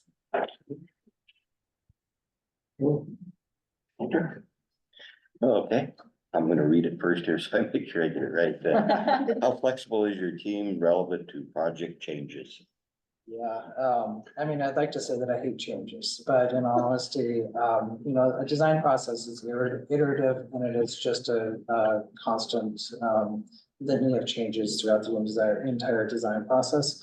And so it's fine. It's the nature of the beast, and it's really, you know, being effective at addressing those changes as they come up. Our goal, maybe, you know, help lead an organization through the visioning and programming, and really all phases of the project is to, you know, start with a good foundation of information early in the process with getting a good building program, a good vision, and having everyone feel comfortable with the construction budget. And then further developing that through all phases of the project. And the reason why we want to do that is because the further you get into a project, the more costly changes are. So when we're talking about the hospice project, just to use that one as an example, there were a great number of changes from that initial programming and visioning phase through schematic design development and construction documents. That had no financial impact on the owner at all. The changes, some of them were fairly significant, but it's to be expected in every single design project. And so we weren't charging for, you know, additional costs for any of that stuff. But you know, when the changes start having bigger ramifications is when construction starts. So as I noted earlier, the operator, so there's an organization that, you know, fundraised, owns and built the facility. Then there's a separate organization that is the operator in there. And the operator got more involved in the project during construction. We had to make some changes to some of the work that are completed and ordered and things like that. And it was fairly early in the construction timeline, but because those changes were made during construction, the cost of those changes were probably 20%, maybe 25% more expensive than they had been in those original, construction documents. You know, if, you know, worst case scenario is is that you have some new parameters that we need to make some changes on after the building is complete. That's when one of the most extensive changes that we could ever make to a project. So that's why we think it's really important to try to develop a good, you know, backbone kind of basis in those initial phases so that we can continue, development through the rest of the project. In some ways, I think you've answered some of these questions as you go through, so thank you for doing that. So you've already touched on some of this a bit. What is your typical or anticipated timeline for a final design? Sure. So, what we did was that we broke out the different phases of the project and kind of assigned some timelines to them. I think with what we've heard, really, we want to kind of focus on that far left portion there where it's the engaging research, schematic design, you know, to get the building program vision and those initial images. We think that can go as quickly as 2 to 3 months. And really the biggest driver of schedule there is what your process will be about engagement of people in that time, and then how your decision-making process happens. You know, if it happens at a board meeting once a month, obviously, it's going to be a little bit slower than you know, a building committee that has authority to, you know, review, approve, give feedback, and, you know, keep things moving forward. So, we think, you know, kind of fastest is that 2 to 3 months, and if it needs to be longer, that's fine. Like it's, we want to make sure that the process works for you and that you are able to get all the input and get it back to us in a way that works for you. And we're on number 7. Again, I think a lot of these questions are appropriate questions, but I think you really touched on the largest. Let me go in and just, how often can we expect communication from your firm and what is your communication process? You kind of touched on that, but yeah. So I'll focus just on that first phase on the far left here. So during the visioning and building program phase, we want to meet with board, staff, and any stakeholders that you want to bring to the table. Those be in-person meetings. We think they're best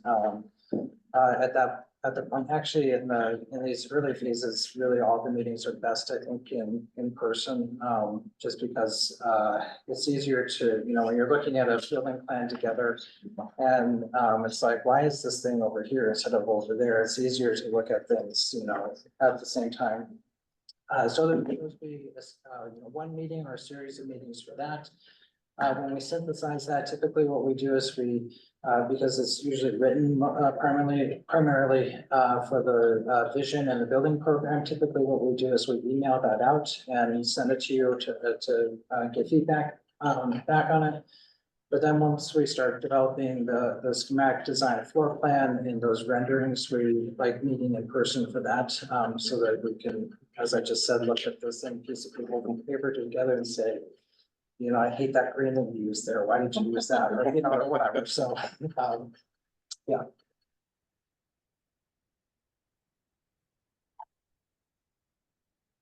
So I've got my questions back. We're on the break. Can you provide an estimate of the cost to execute a preliminary design? Yeah, so we did look at a few projects because we have obviously gone through a number of these preliminary designs and kind of until you guys can get your funding in place, jumping off. And typically we see it around $15,000 to $20,000. We hold our fees down a little bit for that phase and want to give it our all, basically. We don't have as much liability because the building's not being built at that point. So we're able to kind of keep it as tight as we can in that budgetary parameters. And with that, obviously, every organization has different needs for deliverables. Like when we're working with the university, and they're going to go out for fundraising with them. They need like a ton of renderings and movies and things like that. I don't anticipate you quite needing that level of package, but you do need a lot of information. So we think somewhere in that 15 to 20 usually will cover those needs. All right, looks like I got the last one here. Okay. How will your company collaborate with tribal and state offices, personnel to reflect cultural values?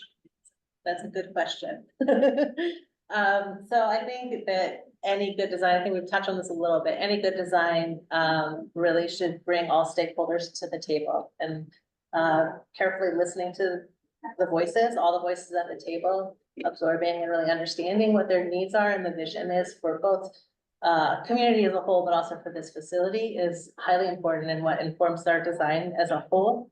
And we think one of the most important tenets of design is creating beauty, connection, comfort, and honoring the heritage of place through materiality and form. And I think that's important to all, like that brings everyone into the building. So I think if we are listening both to all of your voices, but also the community and this kind of broader environment that we're in, I think that will reflect the people in the best way. Thank you. Very good. Do you have any final questions for us? I guess what is your decision, timeline look like in your next steps? Well, our next steps will be to make the decisions. And of course, we're doing interviews today. We meet at least once a month, sometimes twice. So if we don't make a decision today, we'll let you know, and then we would shoot for making a decision at our next regular meeting. That's great. That's the best I can tell you right now. Great. That's great. We're happy to answer any other questions you would have, and, thank you very much for your time today. It was a beautiful drive up here. Yeah. So. Very good. Very good. Anything, Roger? I'm good. I appreciate them making the effort to come up, and I thought you guys did a great job of making your presentation. Well, Thank you, very All much. right, guys. Thank you, and thank you for your time. Yeah, thank you very absolutely. much. Thank you. Yeah. Thank you for that. Oh, I did have one other. Oh, yes.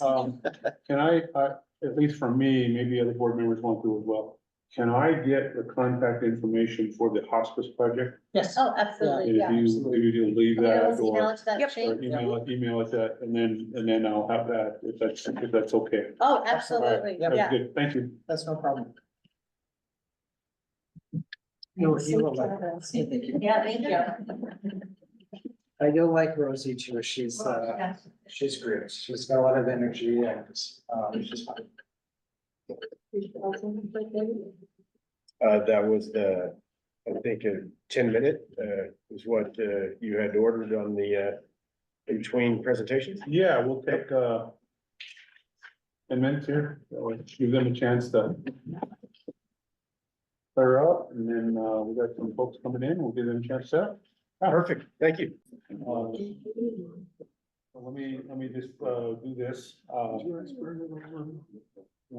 what we'll do is, you've got a presentation? Yep. Okay, so we'll give you an opportunity to do your presentation, then I think we'll have a series of some questions, and then we can have some discussion.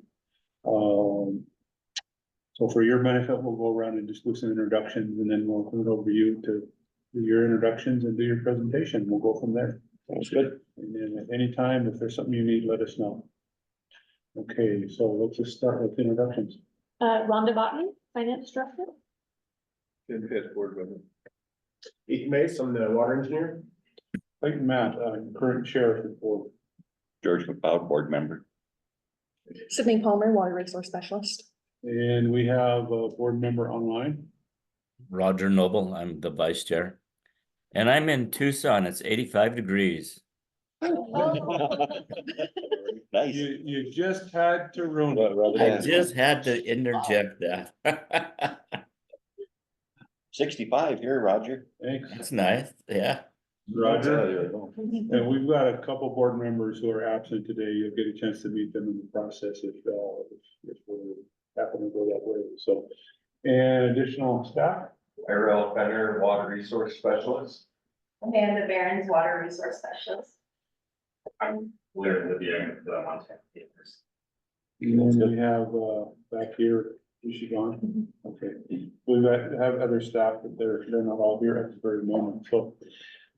Please, if you need something, let us know, go ahead and, do your own introductions. For the record, it's also recorded for as part of our minutes, so. All yours. Sounds good. I appreciate it. Appreciate you guys' time, inviting us here today. Yeah.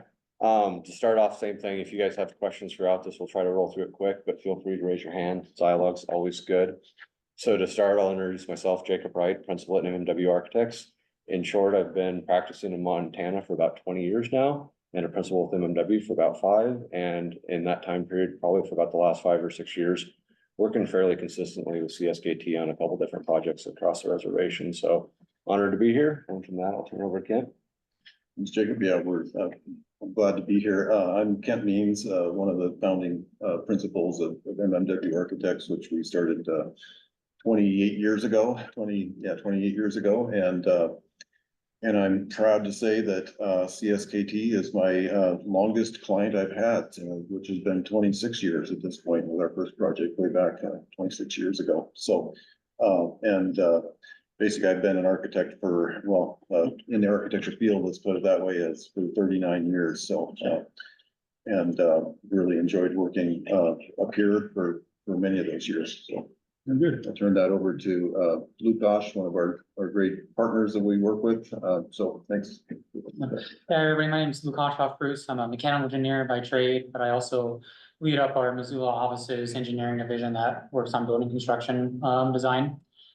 Been in the industry for 10 years now and have worked on quite a few CSKT projects during that time, and look forward to this opportunity as well.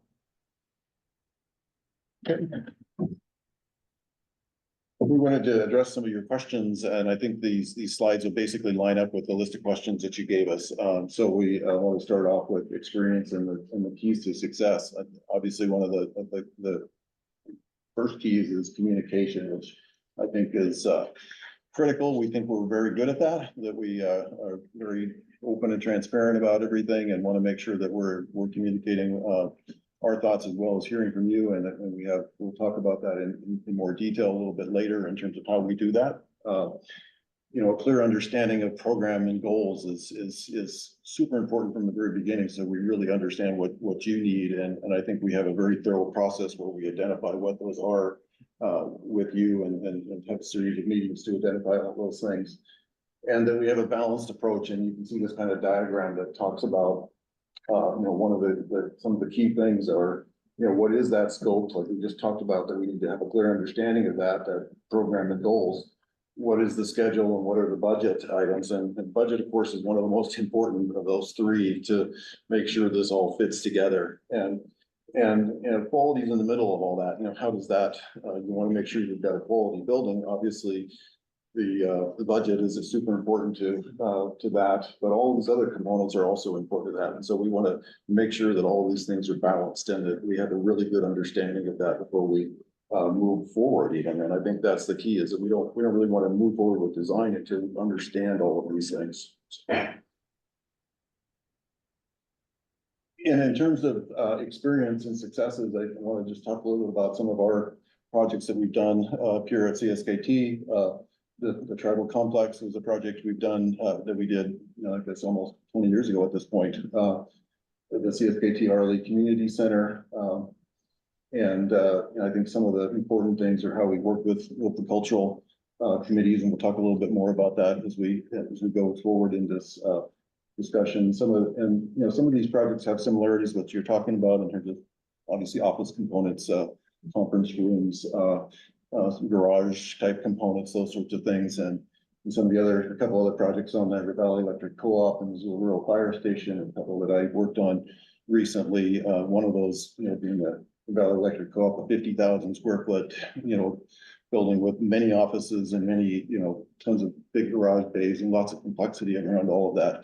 So we've done all kinds of scales of projects, and so I think we bring that experience to your project. And turn it over to Jacob. Yeah, just a couple other ones like the Ronan Clinic, working on that one recently, just down the road here, and just having been in the area and worked a lot, understanding like the groundwater conditions and the soil conditions, because if we blow that, then the budget's gonna get blown pretty quickly. So we got to balance that. I know you guys don't have a site yet, but helping with you guys in that process. Not exactly quite as relevant being a clinic. Sierra Pacific Windows, that was a office, showroom, warehouse, so very similar to kind of like campus saying Valley Electric Co-op. Similar to you guys, that was kind of heavier balance on a warehouse with the showroom and office components, about 5,000 square feet of office and showroom and 40 of warehouse. So you guys are a little flip-flop in what you need, but it's the same complexity, same components, and just really trying to find the best fit that makes a cohesive building to balance all those different needs. So just, yeah, again, tons of experience across the years. So just to give you just a quick sense of the flavor of some of the work we've done as it relates to spaces you're talking about. Not going to go into these a lot of detail, just a lot of the texture and kind of the aesthetic we like to bring to make sure we got a nice quality, well daylit space, very nice working environment. So entry reception, offices are obviously a little hard. We don't, you know, it's hard to photograph an office most of the time, but like the picture on the left is if you have an enclosed office, ways to get daylight into the office, whether you have direct access to daylight or relighting through the office, like really making sure you guys have a quality space. That's the goal. Conference offices, kind of like, I think you guys were looking at maybe something in an 8 to 10 person office, get together, huddle, whether it's something that the bottom left, it could be split up into multiple. There's dividing partition walls that can either be retracted or not, or it's just a smaller office on the right, which is again, getting all the quality elements, acoustical treatments. So it's got that aesthetic components and all the qualities of the space you need.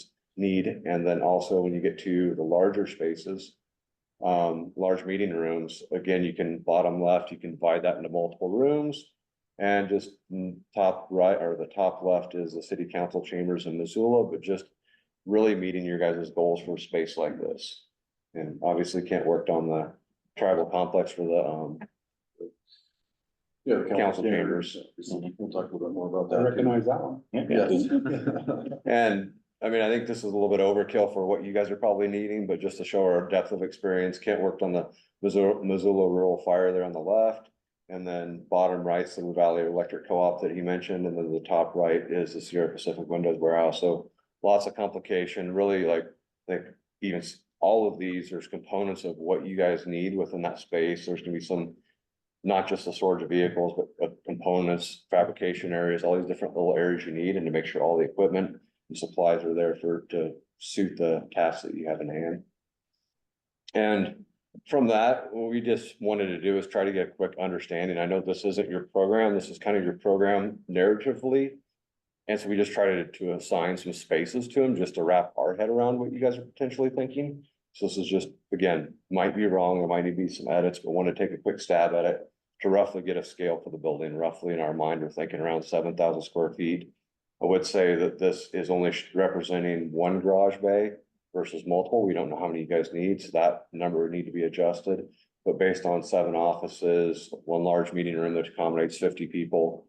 And then these images here, just little sketches, like the top left is maybe on the smaller side of an office. It gets you a U-shaped office, a couple people could sit there, but it's only 9 by 12. You might want to go to like a 12 by 16 or something if you want to have a much larger office, or maybe there's a mix of offices. So just some quick programmatic exercises really early on to make sure we know what you guys want.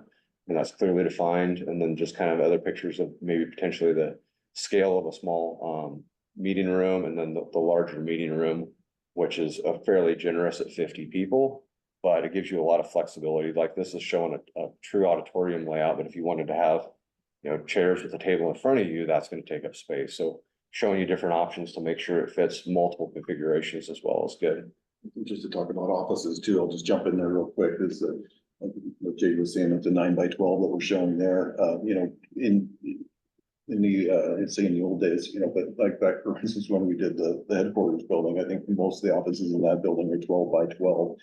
We are tending to go slightly smaller offices these days and have more flexible spaces where there might be places where people are coming and going, and there might be small office spaces where you can have some flexibility, particularly in an organization like this, where I assume people are sometimes going out in the field or something like that. You're coming back and not necessarily needing an office all day long or a really big office. So thinking about all those different kinds of conditions that you're going to have as you're experiencing what you do during a work day is what we really want to understand that before we start designing again. So, you know, I could see, I mean, Ethan, you might be still working on a large format prints where you might just need the layout space, or maybe it's all digital. a little bit of both. A little bit of both. So really understanding that and making sure we've got that right. So And then the next image is, again, this is just showing kind of maybe there's a 3 bay with some storage on the side and work on the top and on the other side. I mean, overall, is the 7,000, 7,000 to 8,000 about what you guys were thinking, or is that kind of in the ballpark? Maybe you guys haven't thought that far yet? I haven't got that far yet. You're gonna help us figure that out. Well, that's part of us. I mean, it's hard for us to come to meet with you guys today without Yeah. wrapping our minds around a little bit more, and that's what we No, want to do. that's all good. I probably would have taken the same approach, but in terms of what we think we know we need, we don't yet. Okay. Yeah. It's gonna be an iterative process and Which is, we prefer that. I mean, that's our job, is to explore that with you and make sure we're going down all the right places, so. Yeah. Definitely. And then just a little bit on, you guys were asking about how we collaborate together, which is why exactly we brought Lukash here today, because he's an integral part of our team. A bulk of the work that we do with consulting engineers is with MMI, and so that's why we'll let Lukash speak to that a little bit. Yeah, just to speak a little bit about more summarily, we would be providing all the engineering services on this project, from site civil to structural, mechanical, electrical, and we provide all that in-house under one roof and really pride ourselves on being able to deliver really well coordinated drawings, because we can just walk down the hallway to coordinate those things with, cross-discipline versus, on other projects where, we might be different consultants and everything's done through email or meetings, we're very effectively able to, seamlessly do those coordination items. And, we've also worked with MMW a lot throughout the years. And so with that, we both have a very clear understanding of what our expectations are throughout the design process and work really well with each other with that regard. Yeah, I just want to speak to that relationship. We're working with them more than any other engineering firm at this point, and as Lukash knows, I email him on a regular basis with a random question or get him on the phone, and we get answers like this. So it's literally like having them right there in the office, and it is a very cohesive team, and he knows every single person in their office at this point, and as well as many of the other engineers in his group as well. So it's working really well. We're currently working with them on numerous projects, including the supported housing project for the housing authority here, and which is going to be right down the street here again. So really tight relationship there. And just, and part of that's all just clear and concise communication. We do weekly team meetings, and we'll talk about a little bit more later, but we'd like to integrate you guys to that meeting, so we're getting a lot of up-to-date, real-time information flowing. It's just trying to keep a very linear process. We like to explore, but we also like to create a rhythm and keep things moving as much as we need to. Having clear milestones to get you guys the information you guys need to make the decisions that you need to make. And, yeah, overall, just, no, you're good. And the main thing is proven success. I mean, we've worked together a lot. Most of the tribal projects we've done in the last long period of time have been with MMI. So that's why we're here. That's why we brought them. Great respect for one another. So happy to have them here. And then moving on. So the collaboration, I mean, this is kind of what you're seeing in the room is you got Lukash here, who's kind of overseeing all those blue bubbles at the bottom. And at the top, you got me and Kent. So I'm going to be leading the project, and we didn't want to flood you with too many people, but we have Chris and Tom, who were on the interview pack or the submission packet that you saw that information. So it's going to be a collaboration of the 4 of us on the MMW team working together hand in hand with MMI, and that's going to be how the team flow works. And you're asking about the commitment to the project. So there's Chris and Tom right there for you. The commitment to the project, so we partly just took understanding a little bit more about you guys' program, what you guys are needing, and just, back of the napkin fee, kind of thinking about where we're at. And what we did is just quickly ascertained that over like a 3 or 4 month period for the design period, that as it equates to it, it's like a 1.5 FTE for MMW. So we have about, at any given time, 1.5 persons. And that's primarily split with Chris and Tom, and also Kent and my involvement. And so what that basically means is we're not just showing up telling you we can do it. We ran this chart on the bottom is with our scheduling department. We actually plugged your guys' project into Chris and Tom's schedule to say that basically 20 hours a week they're working on your project for that period of time, and it works. So not trying to just blow smoke. We're here telling you that we can do the project. So just a point of clarification, you understand, we're not part of CSKT. Yes, I know. Yeah, yeah. I think it was just one of the questions. Okay. Yep.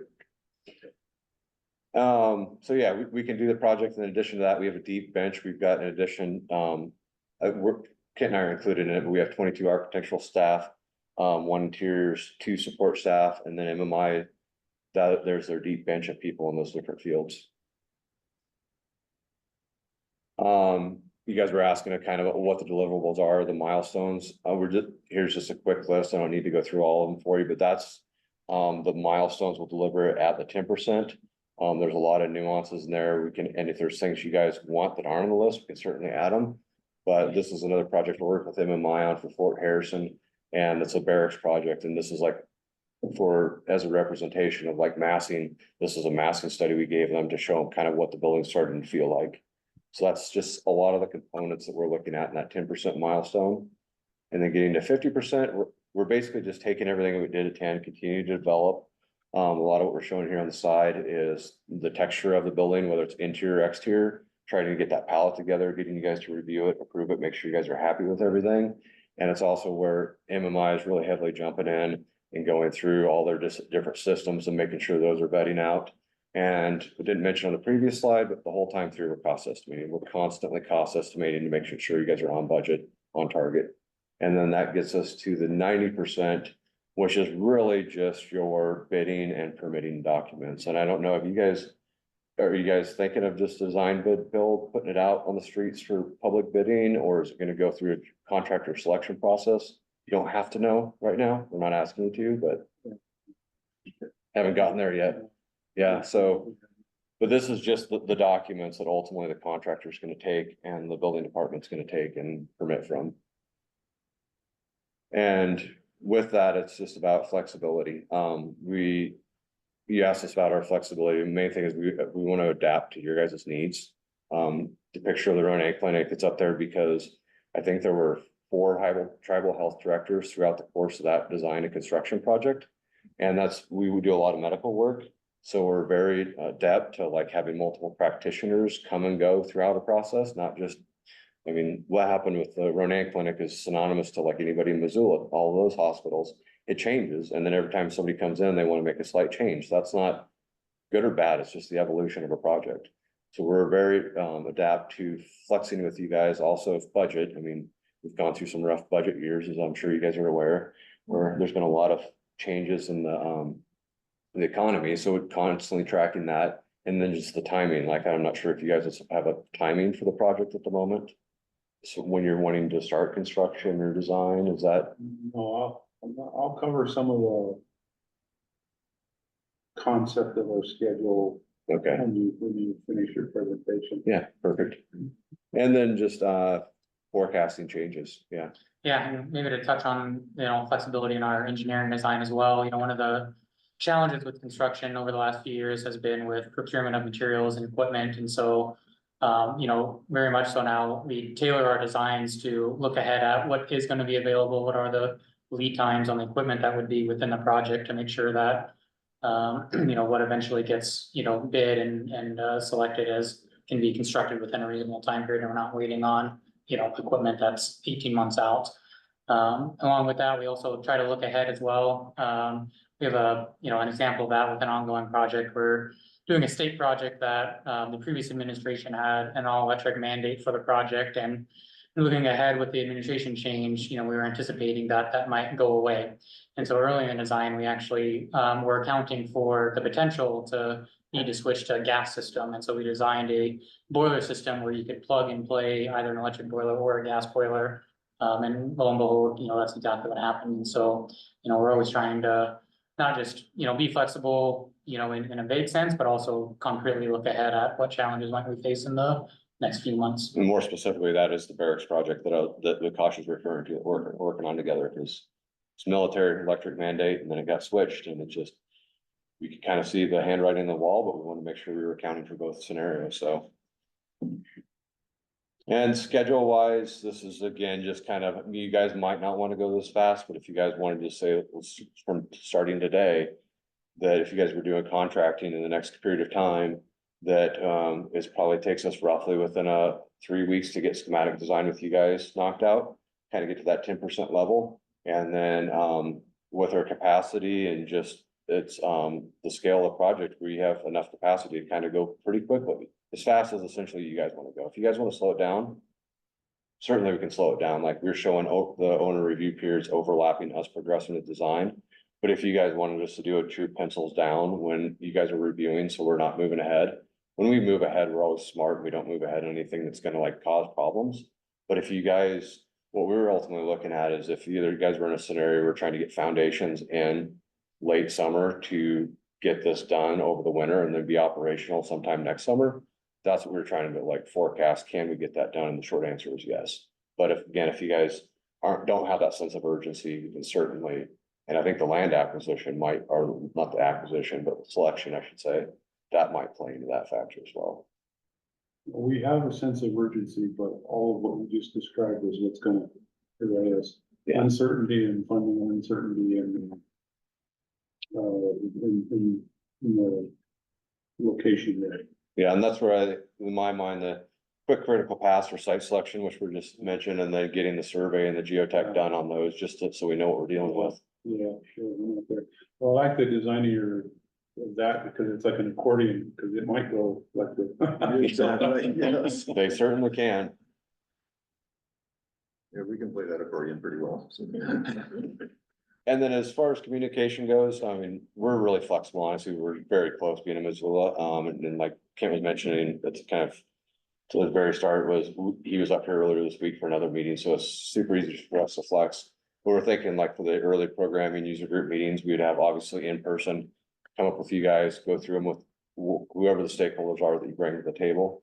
And then definitely at the milestones, like the 10, 50, 90, sit down with you guys, have page turn meetings to go through the design process, make sure everything's checking out. If there needs to be interim meetings between those two, certainly have those. Like I kind of mentioned earlier, encourage the virtual meeting attendance. Maybe there's just like one representative you guys want to have sit in and we're just having our architecture and engineering talk. You guys are just listening to that conversation, or you guys might have some specific agenda items that you guys want, new developments that you want to bring to the table. We find those like just scheduled weekly, even if it's just an hour check-in, is very helpful to make sure there's no miscommunication. So process wise, again, it's just in-person, virtual, email, phone. Doesn't matter for us. My default is if I really can't figure out something else, I'm old school enough, I pick up the phone and call somebody because that always helps. And ultimately customize to your guys' needs. If you guys have specific things you want, certainly customize, and it's truly based on active listening, like understanding what your guys' needs are. And just, you guys also asked for just a preliminary fee or an estimate for preliminary design. It's a little bit arbitrary at the moment. We just kind of took a quick stab at it. This could just be an hourly not to exceed, but we just wanted to give you guys something just to get, I think, to the place that we're said, okay, the program's about right. This quick floor plan exercise is about right. You guys know the right ballpark. That's kind of what we targeted. We could certainly adjust that with you. Just let us know if you have any questions or concerns with it. And kind of there's the outline again of kind of what would be delivered with that. And, I think we did, I wanted to point out, we did focus on CSKT a little bit just because of the area. And I think there were a few questions about it in your questions in terms of cultural aspects. So we wanted to just say that these are all of the projects that we worked with up in this area and with CSKT over the years. And there's certainly other projects that are outside of CSKT that we've worked on up here as well. For instance, up in Olson, I do a lot of work at Mission Bay and things like that, but so there's a wide range of projects, and that gives you an idea right there. That's pretty much a bulk of ours. I mean, I don't know if it's like we're about a little over time. If you guys want to switch, the only thing maybe I'll just jump to, I left as one additional slide, is you guys didn't ask about process estimating, but it's one of our cornerstones that I just wanted to kind of throw out there. This is just a spreadsheet from another project. We take it very seriously. We try to not just do the eyeball, looks like an X number of dollars square foot project. We early we get in and we look at the major systems and actually do unit takeoffs. So we know that it's right. Like we can take the major building components as we build up the design, we'll add the minor components, but we're really trying to quickly identify the major building components and work with local subcontractors, vendors to get real-time pricing versus just, oh, historically, this was what happened 3 years ago and things, the market's changed and everything else. So that's just, wasn't a question you guys had, but it was important to us because at the end of the day, the last goal is we want you guys to have an awardable project, one that can be funded. And that's really important to us. Well, that's gonna be important early on, and, yeah. So your approach to your presentation pretty much answered, I think, all of the questions, unless somebody has additional questions, Roger? I don't have any additional questions at this time. I think probably we should explain to them how our procurement, the funding procurement's gonna go, so Yeah. that'll explain a lot of the duration of the project. I'll cover some of that, so. Ken? George? I appreciate your presentation. Thank you. Yeah, you covered, I think your approach Well. went right down the questions that we sent ahead of time. So, unique and you probably have dealt with a lot of unique projects, but this one's unique in a variety of ways. First of all, we are not a state program or a tribal program. We are funded 50% by the state and 50% by the Confederated Salish and Kootenai tribes. So consequently, every step of the way, we will be seeking funding from them. Okay. The first round of funding we'll seek will be for the design cost. Mhm. And so as soon as we have a cost of developing the design, which I know is gonna be an iterative process because it's gonna mean sitting down and talking about what we need. And we'll put that real conceptual element of that. Then we have to go seek the funding to actually do the design. Okay. We may have some in our budget, but I think we're gonna have to go seek that funding. And so it's unknown, and those are some of the unknowns right now. But once we have that, we'll get to the design work. And then we'll eventually get to a final design. That process will also include us finding a location so that, we'll do. If we get far enough along, it'll be a preliminary design, but then once we have a location, then we can do the final design. Yep. So, maybe in terms of one of the estimates early on, I think is gonna be, broad scope of the size of this so that we can also be talking to the state and the tribe about the location, because they're gonna weigh in heavily in terms of the location. Problem we ran into here, for example, was when we came and found this facility, early on in that process, the state said it couldn't be a tribal facility, and the tribe said it couldn't be a state facility, so we ended up here. Right, so it won't be a state or a tribal facility when we're done, but they're providing the funding. Which means they'll also weigh in heavily in that process in terms of location. So we get to a final design, we have the cost, once we have that cost, then we can take that cost and go for the project cost to the state and the tribe. That, the additional uncertainty there is the timing.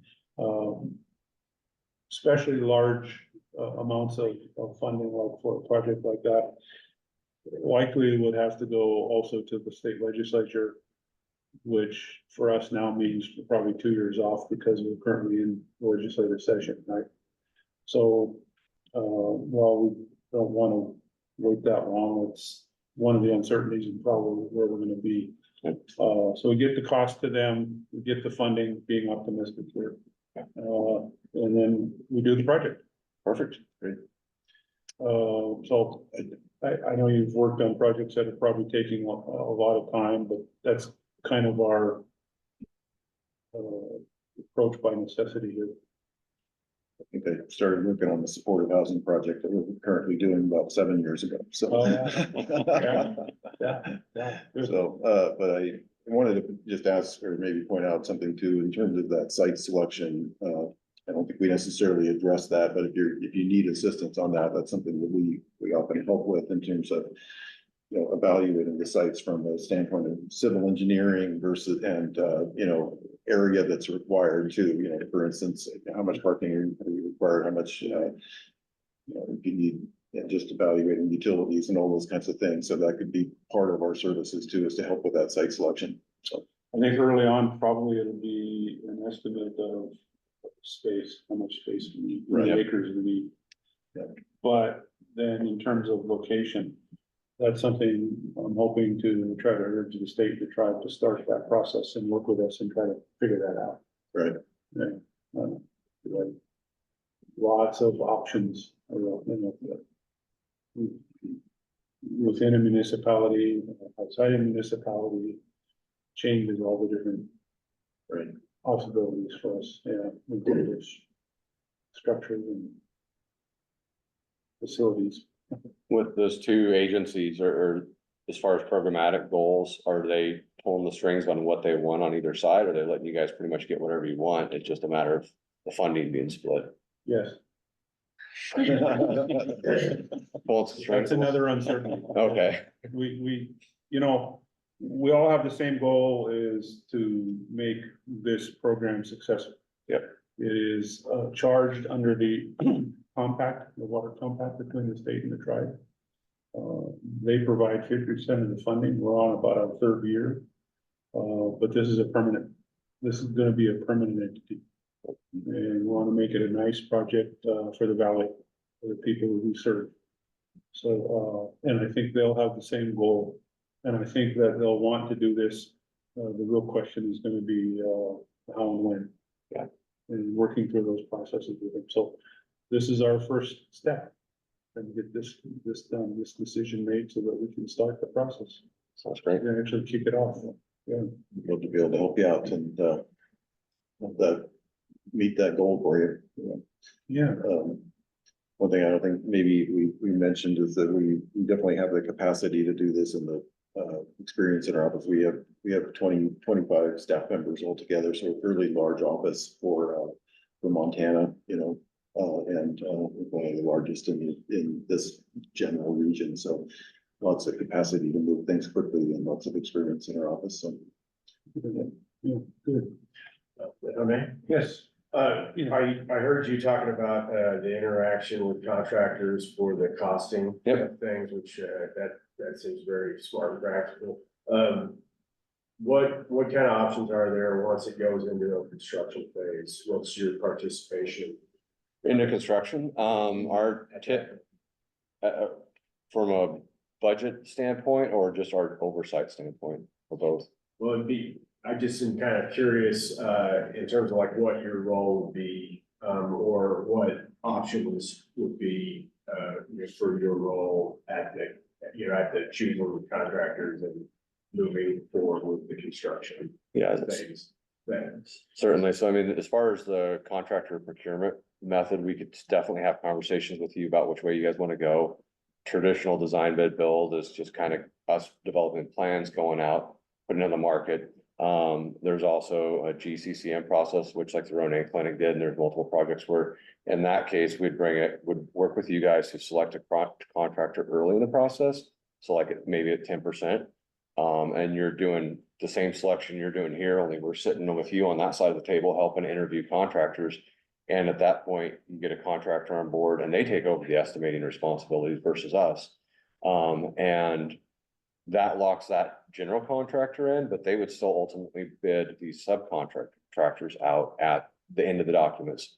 So you're still getting the competition of subcontractor bidding regardless of which avenue you go. Mm-hmm. But you'll get, but you're locked in with a general contractor if you do the GCCM. And there's pros and cons to both. Partly depends on the market at the time or the projected market, depending on when this falls out. But also early on, you generally get the contractor engagement. They're a little bit more invested. I think it's kind of a cost versus value proposition, but we can help you guys make that decision. So that gets us to basically bidding, permitting. So going into the permitting process, we'll be there to like answer, like shepherd that through the building department to make sure the questions are answered. And if there's any drawings or revisions, those get clarified. Same with bidding process. If contractors have bidding questions, we're gonna produce the addenda documents to get those clarifications made. That gets us to bid day. And then after that, we're there to do submittal review. So like they send in the different products that are gonna use based on the specs. We'll be reviewing that, overseeing that process. If there's modifications or clarifications we need to the drawings, we'll issue those. If there's changes that need to be made, we'll issue the supporting documents for those. If there's for payment applications, contractor generally submits them to us. We review them, scrutinize them to make sure they hold water. And then ultimately recommend approval to you guys. Same with change orders. Change orders come in, we'll review the process, work with you guys on that. And anything else on? Well, regular meetings, we're usually on something like this, it'd most likely be every 2 weeks, we'd be having a regular meeting and then we visiting the site on a regular basis too. So sometimes that's happening on the meeting date or sometimes it's in between meetings when necessary. So there's a general oversight of the project all the way through. And constant communication with us and the contractor. I mean, that's our typical services that, usually on a project like this, I mean, you're gonna get, I don't know, 5 or 6 calls a week, maybe more than that. I mean, a call almost every day asking some minor question about something, and it just, that's part of our services, making sure. And most of the time, a lot of the time, we're just dealing with those things and you don't necessarily need to know about them. It might just be like, well, look on page 6 of the documents, it's right there kind of thing. Or it might be that simple, or it might be slightly more complex. We're just changing some minor thing, but all gets documented. It's all sort of controlled. And then when there's a place where there's a question that might either lead to cost or a question of aesthetics that you guys might want to have a part in or whatever it might be, we're getting you involved either if it's time sensitive quickly or we wait till the next meeting and try to, part of that role, I think, is, taking that burden off of you all too. You're not having to deal with all of that all the time. So that's a big part of our job during construction and making sure that everything runs as smooth as it can. And that's something we do basically on every project. So we are very active in construction. And to put it in one simple term, in a rough equation of our total fee, about a quarter is just for oversight during construction. So sometimes more than that. Yeah, kind of sometimes more. 35% even. It just depends on the project. So a lot of times it's viewed as just the documents, but if they aren't implemented correctly, that's a huge issue. So we reserve a lot of effort for that portion of it.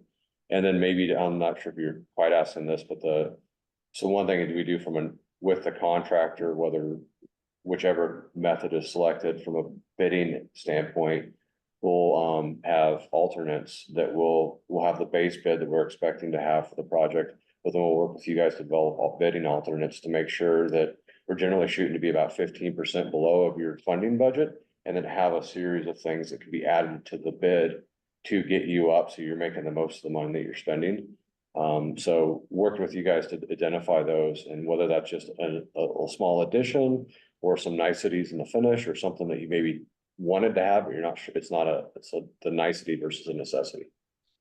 I just wanted to add a little bit is that we're essentially acting as your agent during construction to make sure things are going in your best interest. At the same time, there's also a role of the architect to kind of be the mediator a little bit between the contractor and the owner. If there's disagreements between the contractor and the owner, that's part of our role. It's written into the contracts that we also want to be fair to the contractor too. So, but I think in general, there's probably leaning more toward the owner than the contractor. So, but it is part of our role is to, if there's a conflict, to say, here's a reasonable solution to this that's in the best interest of you all and is also fair to the contractor. So that's a big part of it, frankly, because there's always little things that come up. And I can't think of a project that didn't have at least one minor disagreement about some small thing that, might have been a couple $1,000 or something that somebody said, I don't want to pay for that. And somebody else said, I don't want to pay for that. And sometimes we step in the middle and say,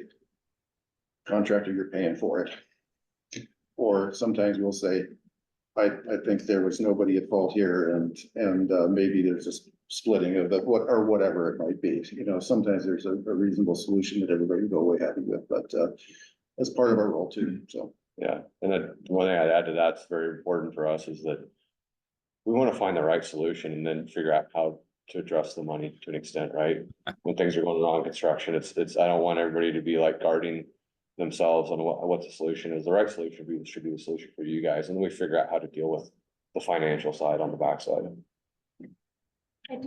I have a couple follow-up questions for you. Can you go back to the one slide where you had your conceptual cost estimate? No, you missed it. It was the 12,000, yeah, right there. So will that 12,000, our first step is going to be to go to the legislature and the tribal council and give them some sort of conceptual design and cost estimate to say, okay, it's gonna, well, there's probably two things. One, it's gonna cost this much to design and engineer this building, this facility. But the second question they're gonna ask is, how much is the building gonna cost? So are we gonna be able to get those two numbers from this $12,000? The cost you're referring to is there's a construction budget, it's the hard cost for the construction. The project budget is that plus the soft cost for architecture, engineering, estimates on permitting, testing, all those things. To get a lump sum estimate of what that is, yes, we could, within that number, we will give you all that information as a spreadsheet to say this is what the construction cost is as hard costs, direct costs, and then these are what the soft costs are. And we'll give you some contingencies. So Lukash, if you could flip to that estimating slide. Because what we will do is go to the legislature and try and convince them that they need to set aside X amount of dollars for the first phase, and maybe we can combine it into both type of design build thing or something like that. So relative, I'll let you finish your answer, but my other question is, what percentage of the total project cost is typically the design and engineering portion? To answer that question first, I would say, you can jump in here, I'd say the architecture and engineering of a project budget is typically between, I'd say 7 and 10%, maybe 8 to 10, somewhere in that range. Does that seem about right? I was gonna say, yeah. So it varied, and I think as Clayton said earlier, some of these early meetings to understand the scope a little better will help us flush that out. Right. So I think that's probably a good starting range, and then you're obviously then there's an additional cost for permitting and some of those other ancillary costs, geotechnical reports, some of those, that information, we'll add that. So early on, if just a blanket, we always tell people assume 20% for costs, soft costs of the construction costs. But in this 12,000, we would refine that to you for you so that it wasn't just 20%. Maybe it's like down to 14% or 15%, and try to get you in a pretty good tighter estimate range. Had projects where it's 30%. Yeah. And you know, it depends a lot on your funding sources and all the things that you need to be able to satisfy those often. You know, right now working with supportive housing, for instance, I think our you know, there's fees in there for I can't remember the sort of grant support fees and a whole bunch of other stuff. There's tribal preference fees and a whole bunch of different things that kind of brought that up to like a 28% or something like that. And you'd have other projects where it's down to 20 or less. And so it depends a lot. And that's something that we'd be working with you early on in this process, you know, to try to get to that estimate, is saying, well, what do you anticipate? In some cases, it's better also to be conservative at this point. And what's included in that 20 or 28% is there we often put a bidding contingency in there to make sure that when it goes out to bid, that we've got a little bit of flexibility. If the bidding climate's not great at the time it goes out, we have a construction contingency in there. So for when change orders come up during construction, you've got a contingency for that. You know, Yeah, you we're might gonna- want to have a tariff contingency too. Well, Yeah, these no, days, exactly, you really do, there's Yeah. a whole bunch of factors in there that are, issues right now, so.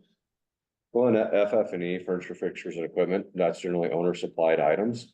So that's kind of working with you guys, like, are you guys buying new desks or are you bringing desks over? So that's a line item in the soft cost. It's really to get you guys in and operational. You know, one of the things we did many years ago is we really realized that, that our clients weren't always projecting those soft costs in detailed ways, and that they felt they didn't have all the money they needed. We give them the construction costs, but they weren't anticipating all those other things. So we have a big spreadsheet that we go through all these items with you and say, what do you need for construction testing? What do you need for, your insurance costs? Do you need to go hire an attorney to review contracts? Do you need to, I mean, it literally gets down to every detail. What do you need for security system?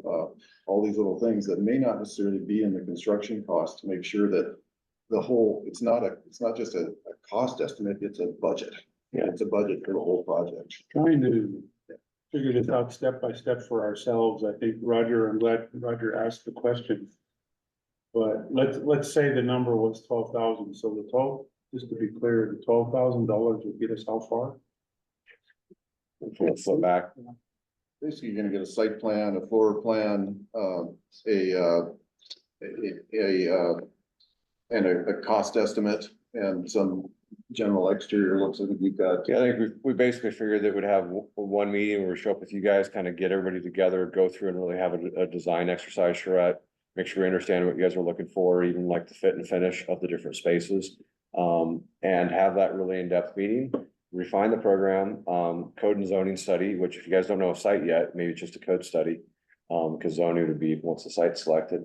And then a preliminary site layout, which maybe isn't needed, but a floor plan, elevations, 3D massing, so maybe like just a hand sketch that Tom would do to just kind of, there's always something nice to have a little bit of eye candy to put in front of the cost, just to get people excited about the project. And then a cost estimate to that level of detail, and then coordination with Luke Kosh and just some back and forth to make sure we're good. And then the meeting to come back to you guys and present it and make sure we're good. And then obviously if there's a little bit of touch up, we can refine it, but.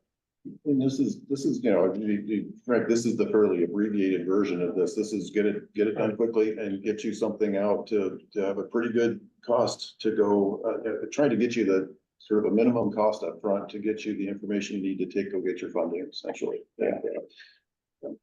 Yeah, and that's where I'm trying to get myself to here. When you say in that list, cost estimate, are we talking about a cost estimate for doing the design? Or are you talking about a cost estimate for the project? Both. It's the whole budget like we were talking about. It's the cost for the construction, the cost for art fees, it's the cost for all those other budget items like insurance and everything else. So just to cost out doing the design Just the design, yeah, okay. would be a part of that, a piece of that. So if, I don't know, I mean, you might not be able to provide a number today, but that would be the first cost we need early on, because we don't have even that. Yeah, and we could do that pretty quickly with, you know, the first meeting. We need to know how big the building's gonna be, and in order to know Yeah, what I think those iterations would have to happen just to do that, yeah. Yeah, exactly. And that we could do pretty quickly. We need that first meeting to have that user group meeting, programming meeting and we obviously took a stab at it already here and came up with, what was it, 7,000 square feet, and it may not take that much more than that. You might be able to just say, hey, we need to tweak the office sizes a little bit and a few things, and we can come up and get you a little estimate quickly. So, I mean, generally, we're gonna be able to take that square footage cost from that program and say, we know that an average office building like this with a garage space attached, et cetera, is gonna cost X dollars per square foot. And we're gonna come back and say, we know that, you know, we've done several projects in this area recently. We know these are the general square footage costs, and that's how we're gonna do it. We're just gonna take that cost, give that to you and say, here's what that is. Based on that, we know that we can we can project and say, well, we think that our engineering and architecture fees are gonna be X amount. We can say, we know that generally the percentage of contingency we need on this project is this much, and the insurance costs are this much, and the testing is this much, and all those things, and come up with an overall budget for you relatively quickly from the program standpoint without even having designed. Generally, we can do that before we even sit down and do the whole design, so. You might get tweaked a little bit once you have a site. And we find out that, oh, you need, a couple hundred feet of road to get to it or something like that, that we haven't anticipated. Yeah, for, or whatever it the might site be. such is gonna be a key part of it. Yeah. Yeah, we got a little chicken and the egg thing going on that we don't have a site selected, so.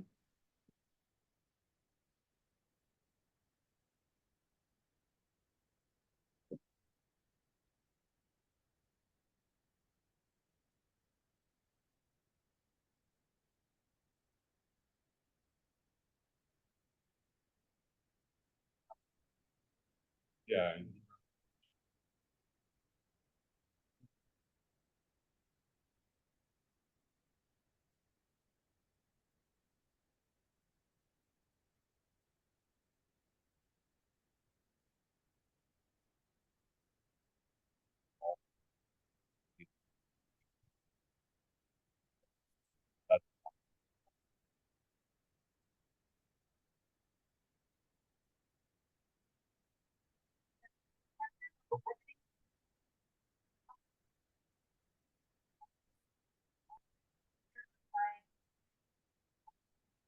So partly depends on how the design process, to say that as we do the design process,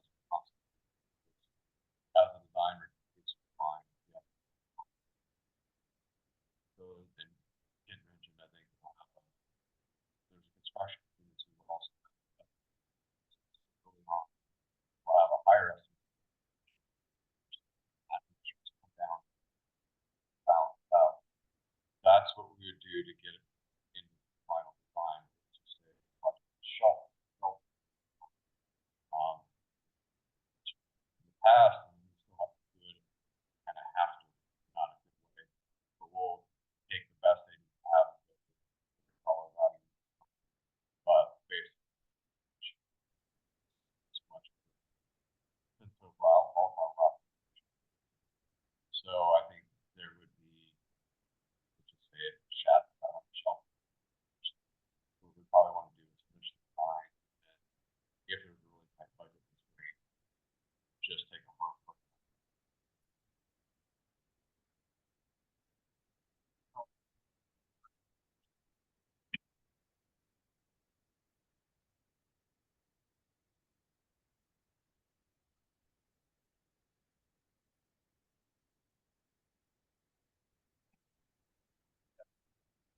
Do that all the time.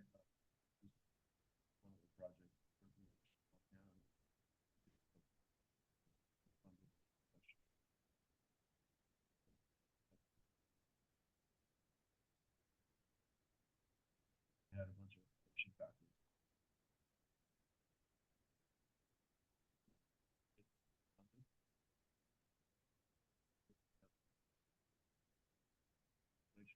Greater than we anticipated.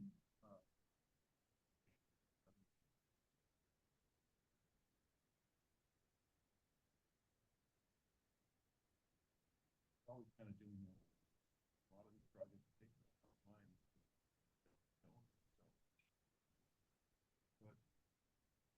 Kind of more directly to what you see at the end of the work. Recently.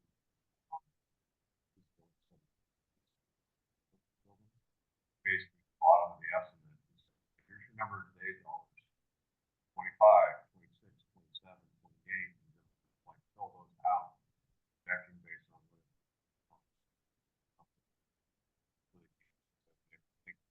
Out.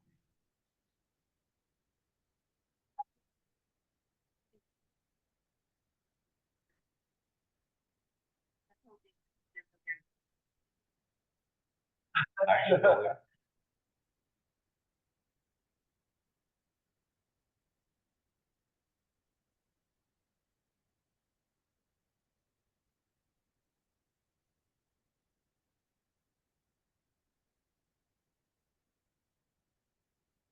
Hi,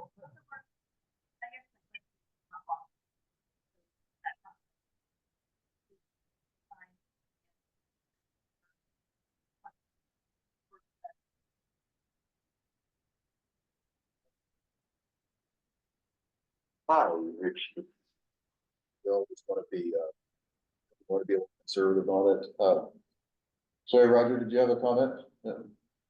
We lost sound for all of that.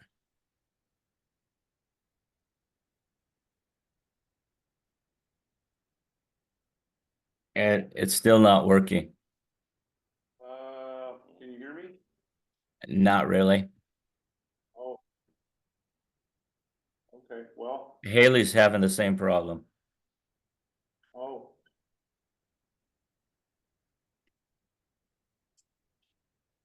See if we can readjust that or reboot that.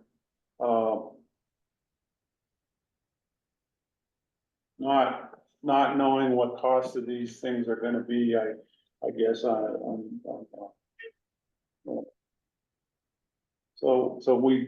if we were to select you and we said, all right, let's have a first meeting, or have a meeting and what we need, first thing we need is a cost to design. Yep. To get to a final project. Yep. You'd be able to, you could give us that. Yeah, no, I'll throw out an offer. I mean, essentially, I think that we could come up and meet with you one time and go back, put a program document together and put a cost estimate together. And I'm just thinking, what would that take us, Jacob? I mean, let's just say it's a couple of us, for, 5 hours or something like that altogether. We come up here, do a big long a couple hour meeting or something and so, we get back.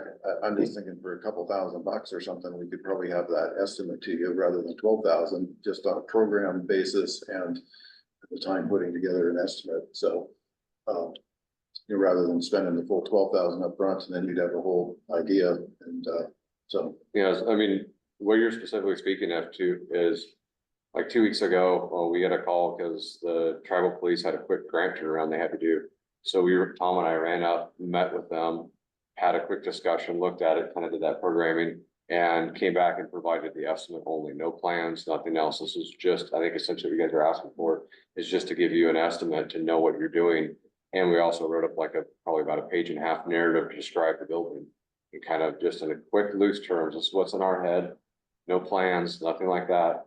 And with a estimate page that broke that down, and that would be doing our fees too, yeah. And that was a couple grand. And then that would produce a number. Right. Yep. Let's say it's 12,000, so that's the that's the number we would have to go look for, 12,000. That would produce the number, and I think you're looking for the number for the full design phase services, right? To get all the way to construction drawings? Yeah, so that's gonna be bigger than the 12,000 number by a ways, but it's gonna give you that full Right, number. but that's my point. Yeah, Yep. yeah, okay. So just to get that would be, $2,000, let's say. okay, And we just say work hourly, toward a cap of 2,000 or something like that. Happy to. and you'd want that up front, or would you include that? Frankly, we would be happy to just do that. And if you selected us, we could say, we don't need to be paid that couple $1,000 until you get your money. I mean, that's not a couple $1,000 isn't gonna make or break us right now. So it's like, I think we'd be happy to do that for you and just, say, look, we'll get paid when we get paid. Yeah, because ultimately that first big cost that the cost it's gonna take to do the design. That's the one we need right now. That's what you really need, yeah. Yeah, quick meeting. Go through that, figure out what the design cost is. And I think it may end up being iterative because, if you're that quick on it, you're probably gonna be well ahead of our site selection. Because we're gonna have to go through a site selection process and get you a site to design to. Yeah, we'll put some contingencies on that number just because of the site not being selected yet and that sort of thing, just to make sure that you're covered. So, Well, it might be something depending on it. If the site's not selected, obviously you don't need it done. We might just all agree to take the design to a certain level that doesn't need a site, and then we maybe kind of stop. Well, we might be stuck with that without a site anyway, but Yeah. I'd like to see us get to a point where we have a site so we can do a final design. Cause then at that point, that's when we're really gonna be, get the final project cost. Yeah. That's what we're gonna take to the legislature and try. Totally happy to do that. Project cost. yeah, that's no problem. Does that still make sense, Roger? Is that what you're thinking?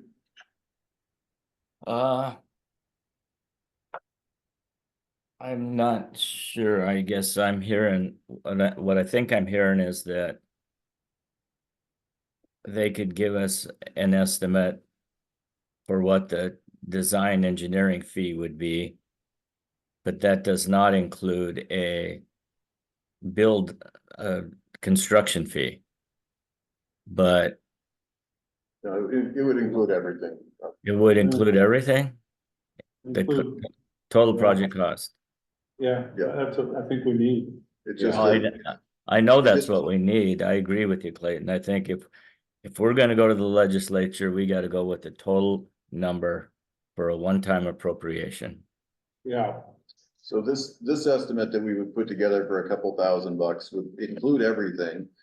But it's based on just a discussion and a narrative and a spreadsheet essentially. And so, the more accurate you want it, the more we have to do basically. So this is not gonna be a super accurate number at this point. And you can either go forward with that, or you could take us, the next step would be to do some plans, gives us a little bit more information, and that then gets slightly more accurate. As Jacob was saying, we can start reducing contingencies and things like that as we go along. And I just want to be clear about that. This would be. No, I get where you're coming from. So Yeah. I guess I would be more inclined to sit down and talk about what a cost would be to get us to a very reliable number to take to the legislature. yeah, no, I think that's. That's what the That's the 12,000 is a pretty reliable number. Yeah, but, whether we paid the 2,000 upfront or paid it later, the 12,000 or whatever number that is, that's the number that is a number we need to go get right now. I mean, either we have that, because I think we've got a little bit of money in our budget, but really, we really need to go get that money as well. That's not gonna involve the legislature, I don't think. I think administratively, either they can help us do that or they can't. Right. Okay. All right, any other questions? I think one thing we need to do though is maybe we need to have a little building committee initially, so that we can put some sideboards on the type of building that we want and the number of office spaces and whatnot. And then we can give that information to the architects, so that they don't go down the path of designing the Taj Mahal initially and then come back with something else.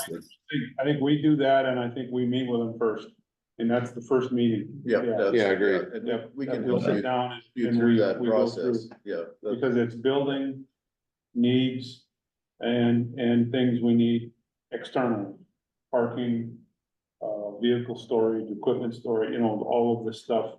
So all of that we're gonna need to have, so that we can also get a better, more accurate number on the acreage we need. And if you guys could get us all that information and even get it, as much as you can get us, the better. I mean, even if it's not right information, you're still in debate, but at least it kind of lets us understand where you're thinking and coming from. And then if you can get that to us before the meetings, we can kind of digest and they come to the meeting really prepared. Yeah. It'd be a really Yeah. good process. That'd be Roger, I mean, I agree, I think that's what I had in my head. Ken, anything else? Nope. Anything else? No, thank you. George, anything else? Real good, thanks for your presentation. Roger, anything else? No, I don't have anything. Thanks, guys. Did a great job. Any more questions for us? No, just appreciate you guys' time. All right, I think we're on the same page. It's a good discussion, so thank you very much. We will make a decision. If we don't make one today, we meet at least once a month, sometimes twice. If we don't make it a decision today, we'll likely make it our next regular meeting. Okay. All right, and if you got any questions in the meantime, just reach out. Yes. Okay. Very good. Very good. Thank you. Okay. Thank you. Thank you again. Thank you, guys. Nice to meet you guys. Drive safe. Thanks for having me. For a while. You guys have longer commute. Where do you? Turf Lake. Oh, okay, it's not. It's really nice and close. Would you like me to pause? Montana. Would you like me to pause? Yeah, let's hit pause for take 5.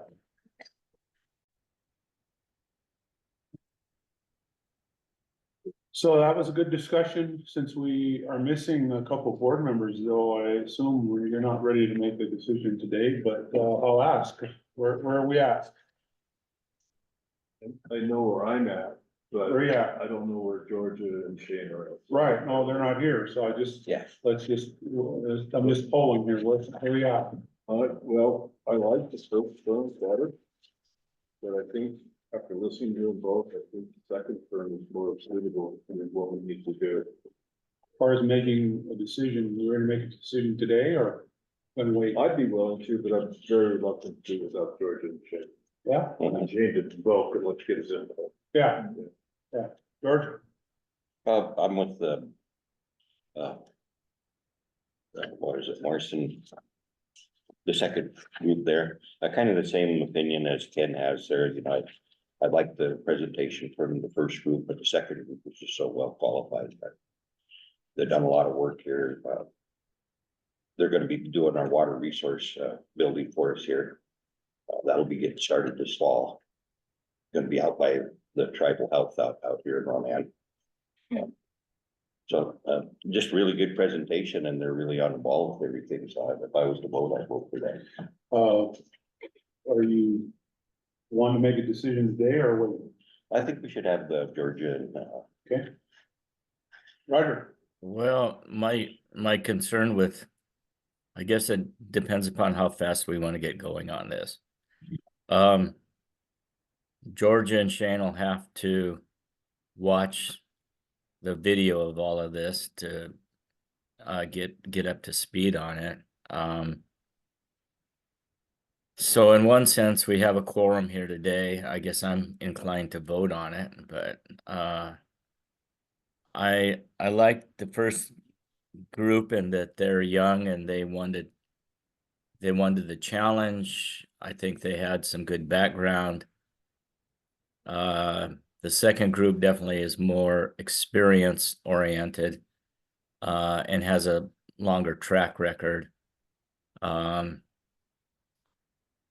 probably go with the second group, but I think we need to have an internal meeting before we meet with them to at least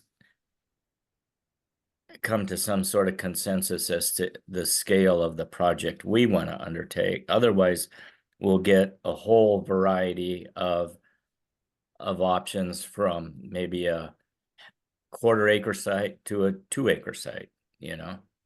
Yeah. Yep. Can I say one? Ken? One thing I liked about the first group is when we were asked, you know, what is your commitment? And the response was, well, we're new, you're new, we want to grow with you. I really liked that response. I did too. So I guess the bottom line for me is I could go with either one of them.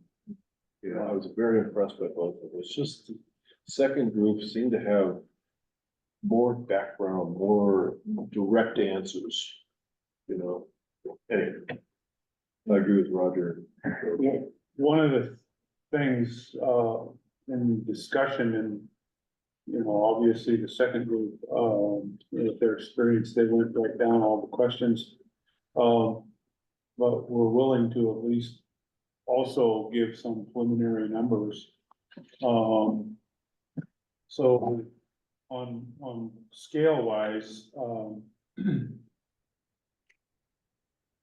I guess I'm wondering, do you want to give the first group an opportunity to give you some preliminary numbers, what it would cost to actually do? I mean, they're saying $2,000 and, even pay us later, to get to where they give us a cost for doing the design.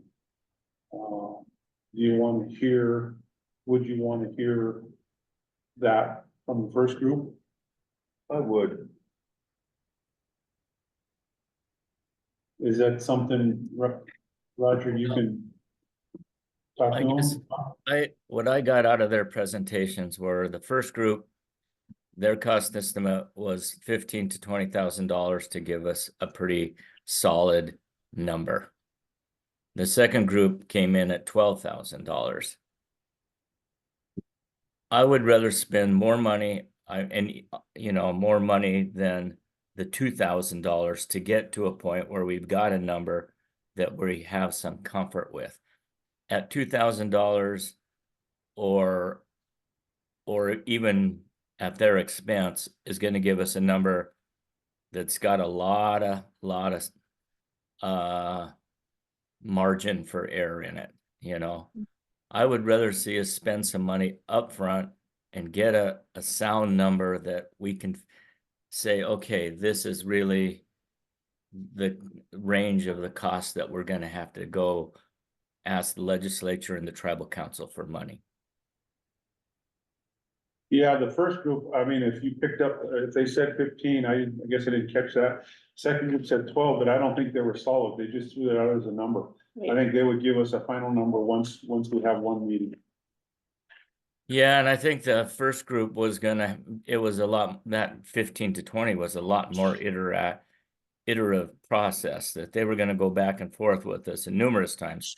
Whereas the second group, it was a one meeting deal for $12,000. Yeah, my guess is they'd be willing to meet more than once, but I think the reason they're saying it is because they just have that capacity. They've got so much experience. That gets to be my impression. They got so much more experience and capacity. Once they have one meeting, they're gonna be able to go back and provide those numbers. I think they'd be willing to meet it for more, but I get your point. Yeah. Yeah. So maybe worst case is, I know we want to keep on this, but worst case is we don't make a decision until our next regular meeting. However, if you want, we can ask Georgia and Shane to take a look at the presentations and weigh in the meantime. And then maybe we can, by email, make a decision before our next meeting. But if we don't have it made by our next meeting, we'll have at least had more opportunity to look at this and then make a decision at that point. So I can have them do that, and then we can email our thoughts from there. I think the decision is gonna have to be made in an open meeting though. We can talk about making a decision before then.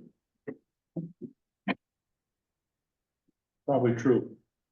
Ethan. Mr. Chairman, I think if it was possible for somebody to contact folks who'd worked with these groups and ask how that experience was, if you're gonna delay the action on this today, I think that could be a very valuable.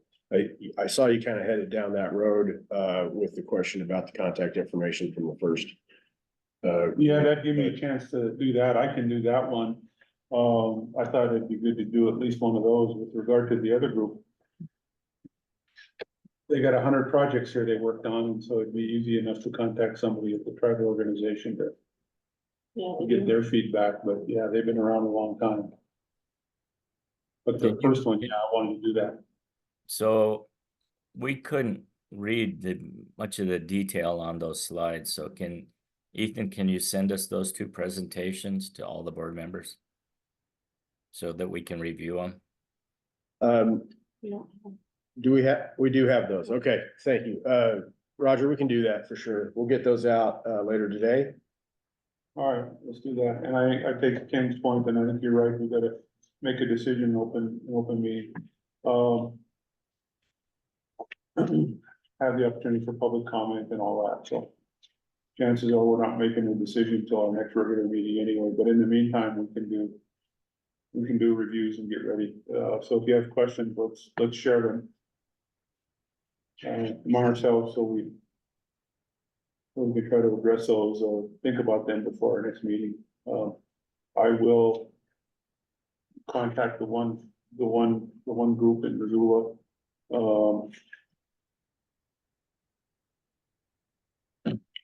I certainly know the folks at the tribal organization, but somebody else wants to reach out and do that, that'd be fine with me.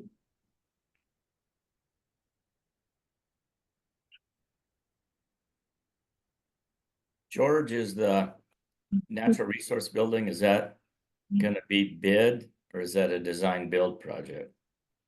It's already a design build. They'll be moving us out of where we're at right now sometime in June or July.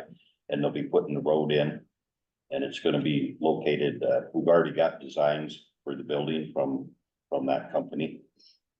So have they bid it? Have you bid the job yet? I'd have to check with Casey to see on that, which I can do. So if you could check with him, and there's usually an engineer's cost estimate, and then the bids come in. So it'd be interesting to compare what the engineer's estimate was with the bids that you received. Okay, I can do that. Thank you. You're welcome. All right, anything else on that topic for now, Ken? No, George, I'm good. Roger? No, All right. I think we have a game plan. Number 6, Mr. Engineer, office updates. Take it away. Thank you, Mr. Chairman and board members. First item I'd like to bring to your attention, and Roger, I think we emailed you a couple of documents here on the heels of things. But the updated water rights report that you have in your packet here. And this is just our standard, give you a peek into what we're receiving.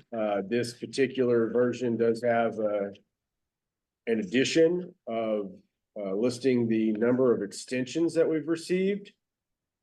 And also just has some items to note in here, such as the January, February, and March. We got doubles of the Part Bs, but half of the Part As compared to this time last year in terms of those domestic allowances. So I hope that you find the water report helpful. Thank you, Sydney, for putting this together. So I'm just curious, do you think that some of those numbers are just a reflection of the lack of demand?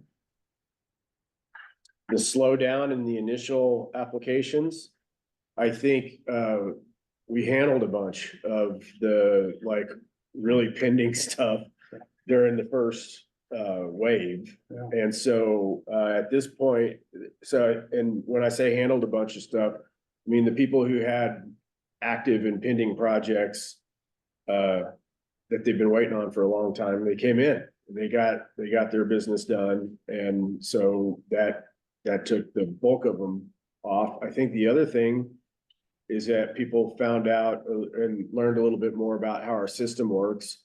And you can see that in the extensions, is that, maybe coming in and just applying immediately, it maybe it's better to wait till your ducks are in a row a little bit better on all your other permits, because ours move so fast.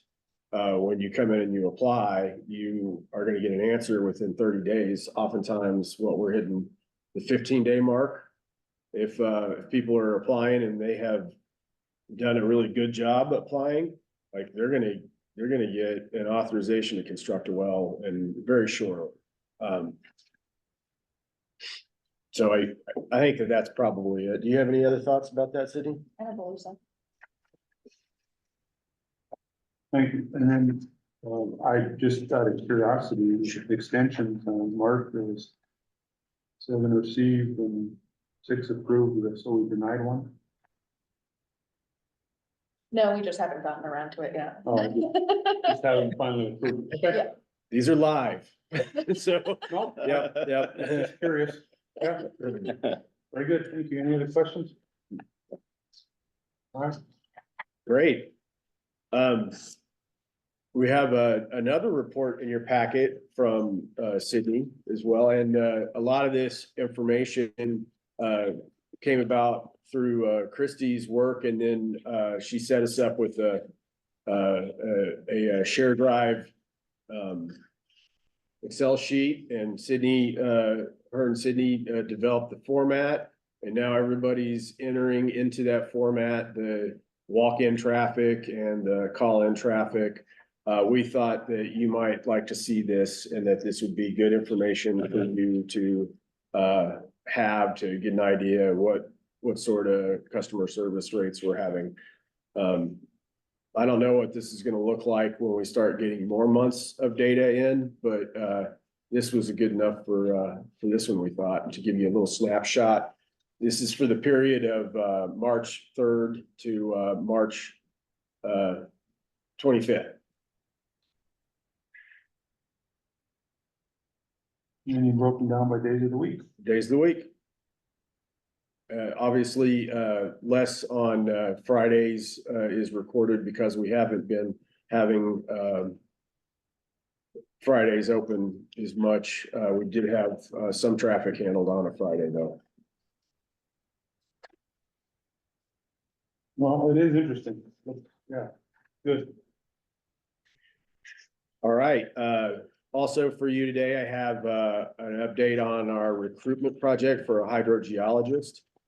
We have received what appears to be one sincere application so far, and then we have had a bit of an interesting mishap with the Daily Interlake, where when we posted the job announcement through the Daily Interlake, they just sort of on their own created this application shell where people could like enter their name and put a resume in there as if they could just apply right through the Daily Interlake. Wow. Which was not at our request. And so we started getting these weird emails, and I was like, what is this? From the Daily Interlake about people who've applied. And so we've had to have a little bit of back and forth, and then thank you, Amanda. She's reached out to each one of the applicants who seemed legit and had applied through that way to let them know that they really need to put forward a more thorough application that addresses the issues of the job description that's listed on our website, which is where we had everybody else has directed people to our website with, to that intention. So And Scott's Daily Interlake. but that is, and they updated that immediately as soon as I found out about it and let them know that they needed to get that. Are they charging for that as a service or something? I mean, they're charging us to post it, but no, that wasn't extra. That was so weird. I mean, it almost like overly helpful, like too much help on that one. And so we wanted to have our more particular arrangement. And so we're back on track, and we haven't, I don't think we've lost any potential contacts through that. So, but I did want to give you that update. So, and then that, we start taking priority screenings on, the April 4th, right? Yeah. Thank you. Okay. And I had to squint my eyes to remember that, time. So, all right, other updates for you, board members, public outreach. The Polson Rotary Club presentation went well. I'm also slated to talk to a batch of realtors in Polson on April the 16th.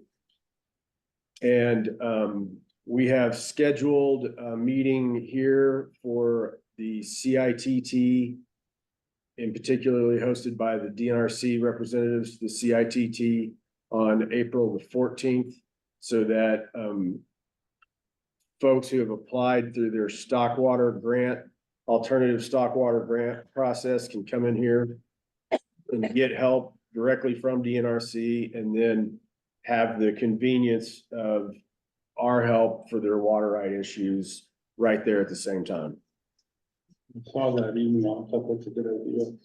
And I don't see him over there right now, but I will also let you know that DNRC recognized my complaints that this is going to create a lot of work, and they have offered Blair Libby to participate with our office, providing additional technical and administrative support for the management of these stock water allowance applications. Of course, we'll be smart about how we have Blair help us and really just be looking for things at arm's length, not any decision making, just to be clear. The Rotary Club, anything come out of that?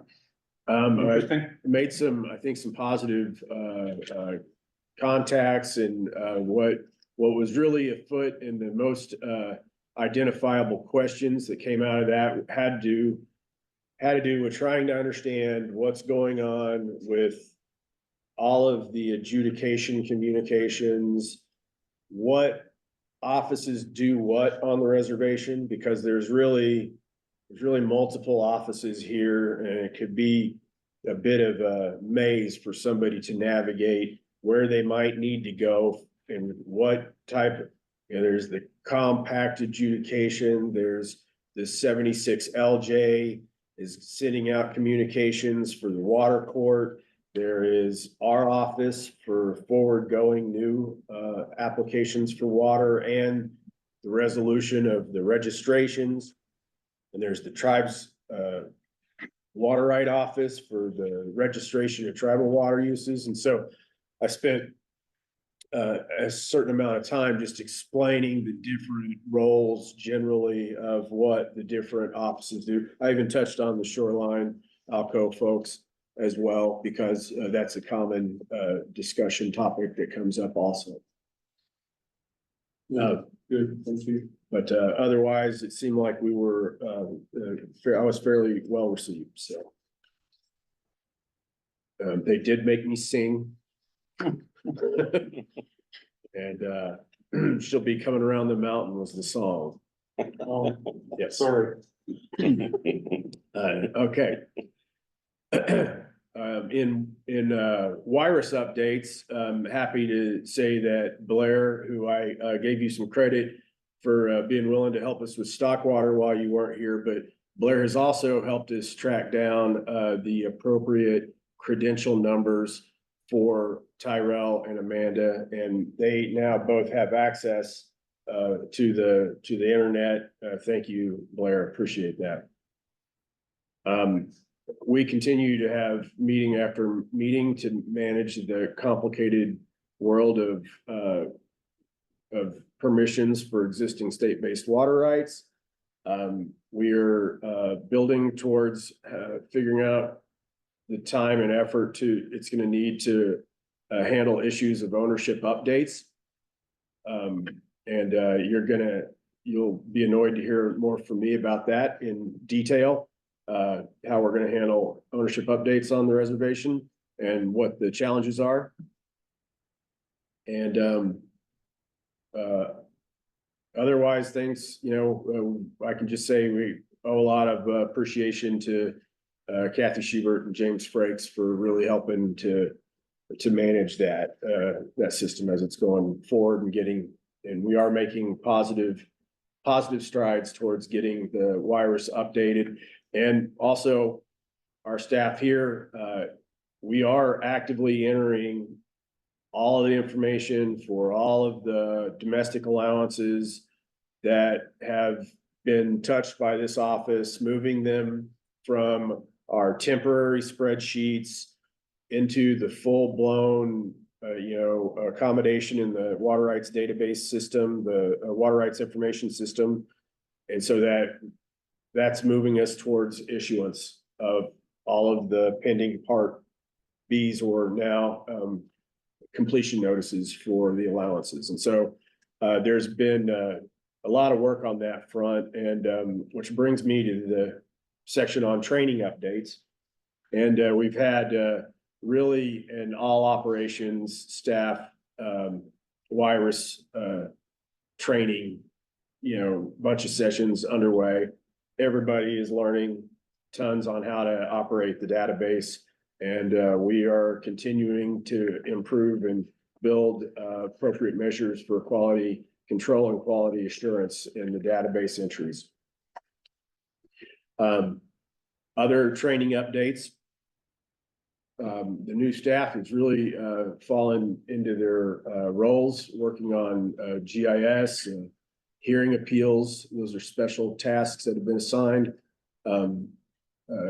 Water rights 300 is about to start in, I think. We're getting into the more complicated water rights stuff, and both Tyrell and Amanda have been able to follow during regular and complex water right application and administration, management with those of us who've worked on those before. We're continuing to do compact and ordinance and WP&P training. And that all seems to be going quite well. Last item, new item, Monday, there is a unique training that was extended to us by the Montana DNRC to attend their water commissioner training event in Missoula on Monday. And I think we've got everything arranged so that 3 staff from the office will attend that meeting on Monday. And we intend to have that be a good first catalyst step towards developing our own unique policies and procedures to handle water commissioners here out of this office. We will share with you anything that we can, and as mentioned in an email, if there's board members that want to attend, we'll get you plugged into that. Very good. Did everybody get that? Yes. Okay. So far, no answers from any board members. Excuse me. Oh, you did. You asked for it. I'm sorry. I very much apologize about that. There might be too much email in my inbox, Ken. I'm sorry about that. Ken did respond. I knew he was negative or the affirmative. Well, so I'm teaching that in order if I can access this course. Oh, I see. Yeah. Remotely, the answer is no. So what is the course consist of? The course consists of discussions with the DNRC's adjudication bureau, specifically their enforcement and distribution. I think it's a section of the bureau, and they're going to talk about the ways that they support water commissioners. Now, off of the reservation, water commissioners are appointed and managed by the district courts. And so there's going to be some folks from the district courts there. There will be active water commissioners there as well. They'll talk about how they set up enforcement projects and what those kind of look like. And an enforcement project would be, to make it simple, if you were to take a ditch and you needed to do an enforcement project on the ditch, you take that ditch, you figure out whose water rights were what priority and for what amounts, and you construct, a reasonable way to get the water distributed along that ditch in a fair and equitable way that accommodates the water rights, the priority, the volumes, flow rates, so forth. And tall order for sure on some, especially more complicated systems. There'll also be some discussion about kind of cursory water measurement that is used to help support that type of water commissioner work. And you said we have staff on. Yep, we got Sydney. She's got some unique skills from her water measurement days with the CSKT water measurement program that will lend, and then Tyrell is coming over, to join as well. I'm going. Thank you. Also to refresh myself on all things and look at this through a new lens of a different role. They're serving donuts. We're not sure if we signed up too late to get a free lunch or not, but I'll probably find out sometime. I'm sure the state water commissioners are actually considered law enforcement, and they have to go through law enforcement training. I'll make sure to get that. Well, we had one come talk to our class, told us, Okay, he doesn't carry a sidearm, but only by choice. okay. Well, interesting. I'm gonna find out. I'm gonna do my best to find out as much as I can about that. So, I'll take notes and come back and give the best briefing I can. for Sidearm. all of us. Maybe I want to be one of those. You can coordinate with the ride group on Monday. Oh, I lost my place. All right, the next update I have here is for state-based registrations. I mean, I'm just sort of along for the ride on state-based registrations, but I do understand that the transfer timeline from DNRC to the board's Helena office has been moved to 4/28. And so we are trying to do what we can to gear up in this office in anticipation that the board will then transfer registrations to us, and we'll start in earnest moving forward with the processing of state-based registrations. Sure, Haley, looking forward to that. You got any updates for us, Haley? Nope, that's the right timeline, at least that I'm aware of, is April 28th. And Ronna took the thunder about the application fee transfer, so I'm gonna just mark that off here. And thank you. Sorry for stealing your thunder. Thank you, Blair, for helping to track that down also. We've learned that Blair can help us track some things down. That's great. Let's see, on the OE IT front, we are updating inventory. We've got an IT strategy meeting tomorrow. I'm in Missoula in person, and I understand Vice Chair Noble will be attending via Zoom.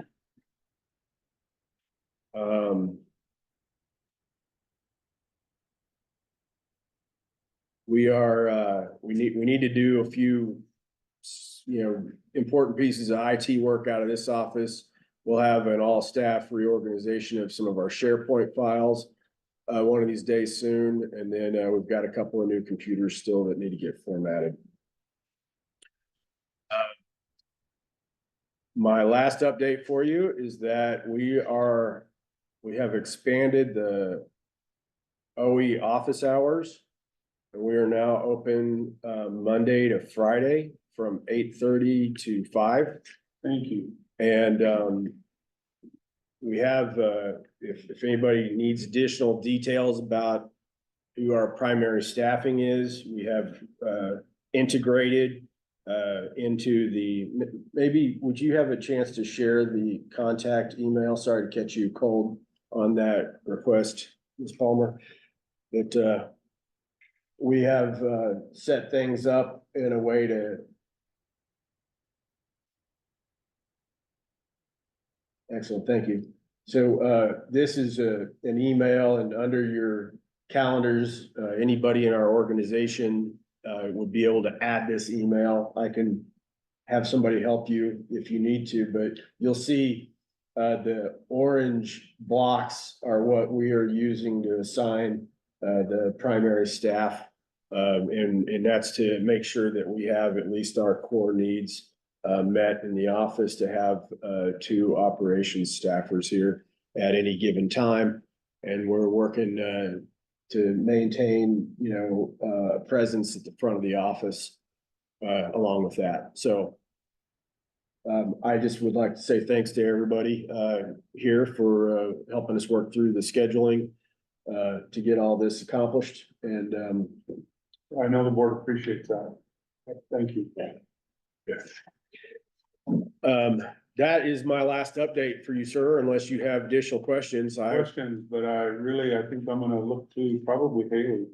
I know this is your part of the update, but I'll piggyback on some of this and maybe anything you can or want to tell us today about the any litigation update like the water court or any exciting legislation that is coming through. No, Ken spotted something. Oh, Haley knows about it.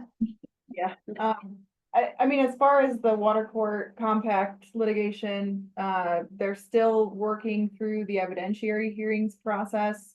So I think I mentioned before that there's evidentiary hearings that are scheduled the last couple weeks of April and the first week of May, in different district courts along the valley. So there's a Missoula location, Polson location, and Kalispell location, that they'll be holding those evidentiary hearings at.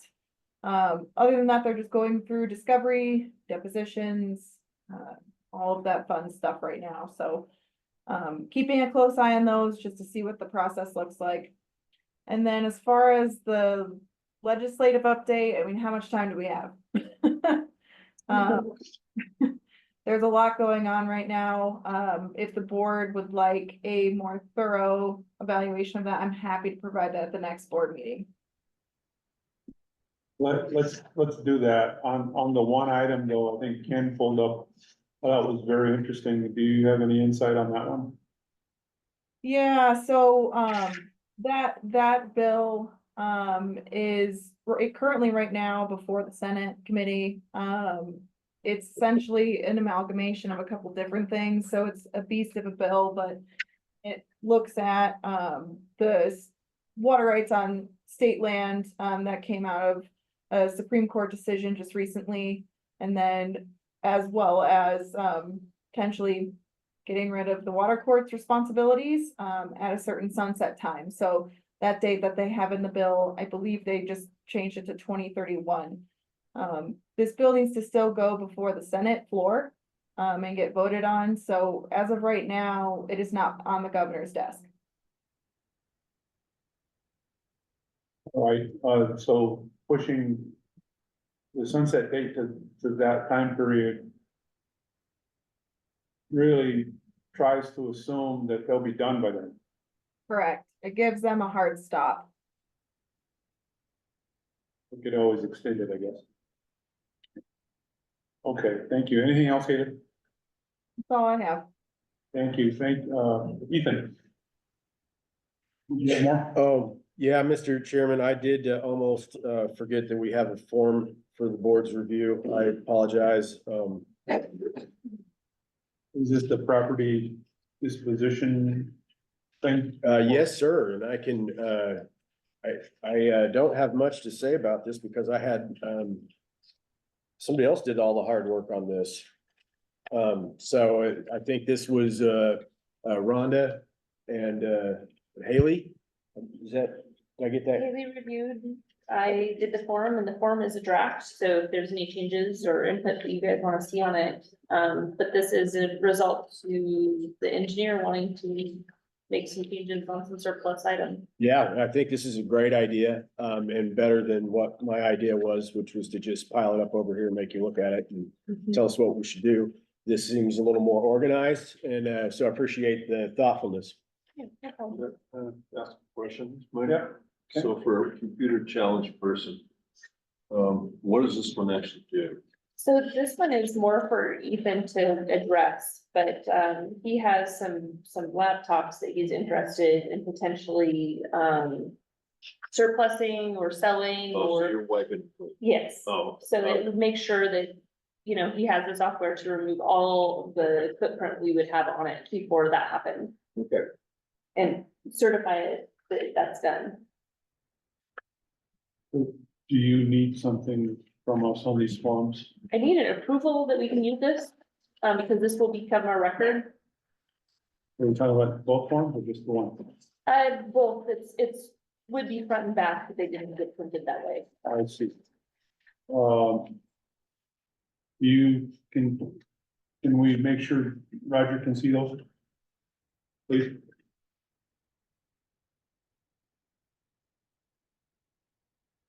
And how will you use them?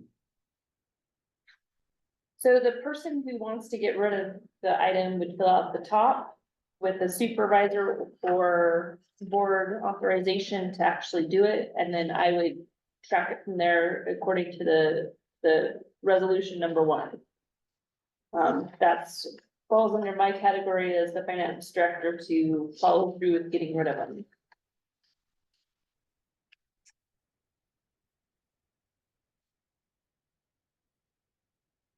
Do we have stuff now? Yes. Thanks. What are we trying to surplus out? We have an old computer that is out of date. We have sound equipment that we're gonna do another hard review on, but nobody here. Do you remember when you first started meeting and there was like a giant soundboard? And everybody had individual microphones and it took like 45 minutes or more to set it all up. And DNRC would set it up and we had feedback issues and. I gotta remember DNRC providing some equipment for some meetings, but I didn't know we retained any of that. We have all of it, yeah. And we're not sure what to do with it. And so this is, I think, a good organized path to figure out what to do with it. And I do have one question about the form. Does this form, who all has who authorizes this? So like when we fill it out, I don't know if it's specifically spelled out in the resolution number 1, maybe Haley can attest to that, because it's been a little bit since I looked at it, but it would be whoever wanted to get rid of that, whoever that equipment was assigned to, or it was in their space. And then probably the authorization for me to move forward would be chair or vice chair. Okay. Haley can hopefully provide further direction. Yeah, that's the understanding. So the finance director would have the authority to actually complete this form and sign for it, that it's all accurate, and then present it to the board for approval at the meeting. All right, like this big chair back here. Ethan wants to get rid of the chair for like, since I started. Yep. Fill out the form. Yep, that's, I think that's where we're headed, right? Roger, can you see it all right? Yeah, I can see it. Okay. Any questions? No. No.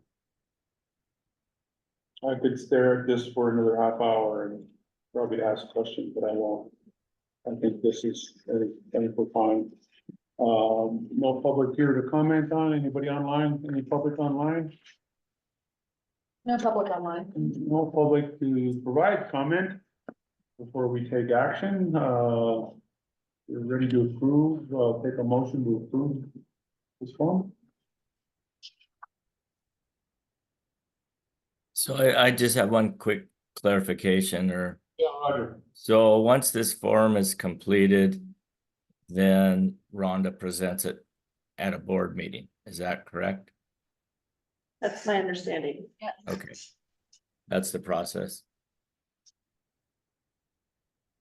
And I believe that it's in the policy that the board will direct how they want it surplus, whether they want it sold, just gifted, thrift store, whatever. That's my thought. That's why I was asking Haley for a little further clarification if there needs to be any, but. Yep, that's correct.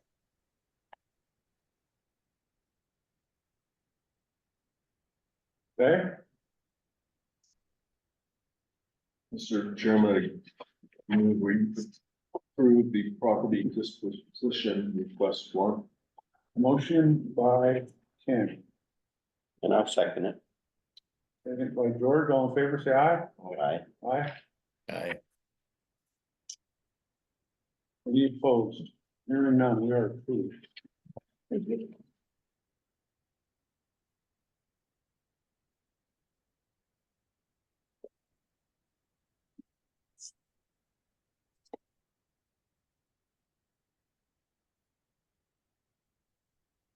We got complete item 6.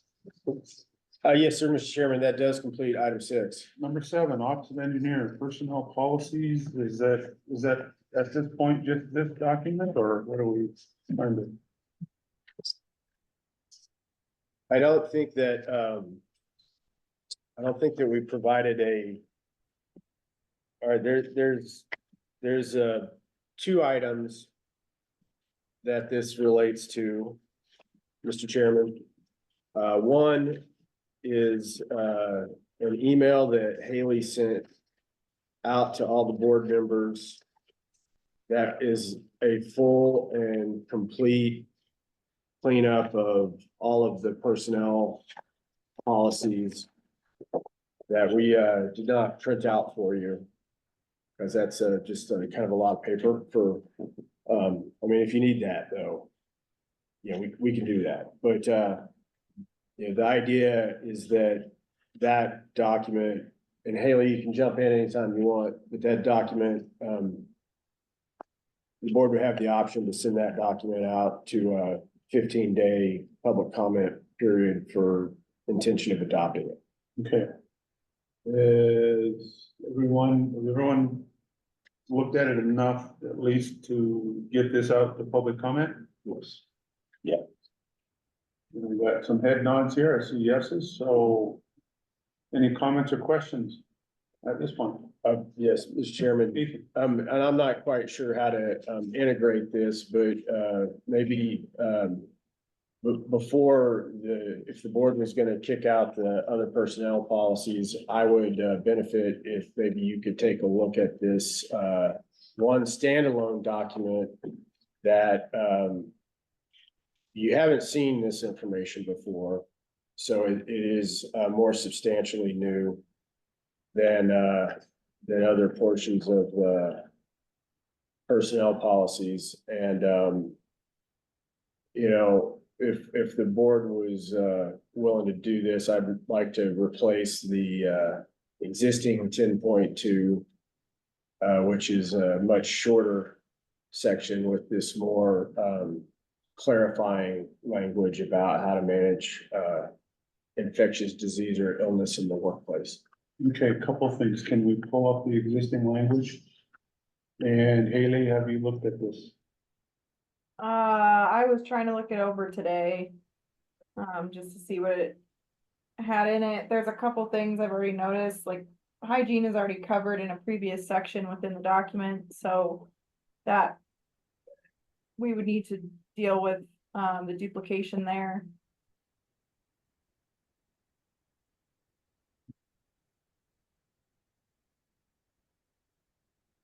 And, we're pulling up the existing language, but, Roger, have so you probably haven't seen this new language either. Well, I looked at it, I gave it a cursory review. Haley had emailed it out. I thought we would just go through this as we do with all personnel policy things and review it as we normally do. Okay, I guess, go ahead, Haley. Just to clarify, so I didn't email out the new language for 10.2. Oh, okay. Documents that I emailed, or the document that I emailed, was this entire personnel policies cleaned up from the board's review. There were 2 policy sets that I highlighted in my email for you guys to really sit and look over, which was policy set 8 and 10. So if there are any comments on those, that's fine. I believe the new language for 10.2 was included in your meeting packet though. So I stand corrected then. I did not see this. I looked at what Haley had reviewed already, so this is Yeah. this is new to me. It is new to all of us. So either we review it now and decide whether to include it in the larger document that's going out to public comment, or we wait and do that at a later date.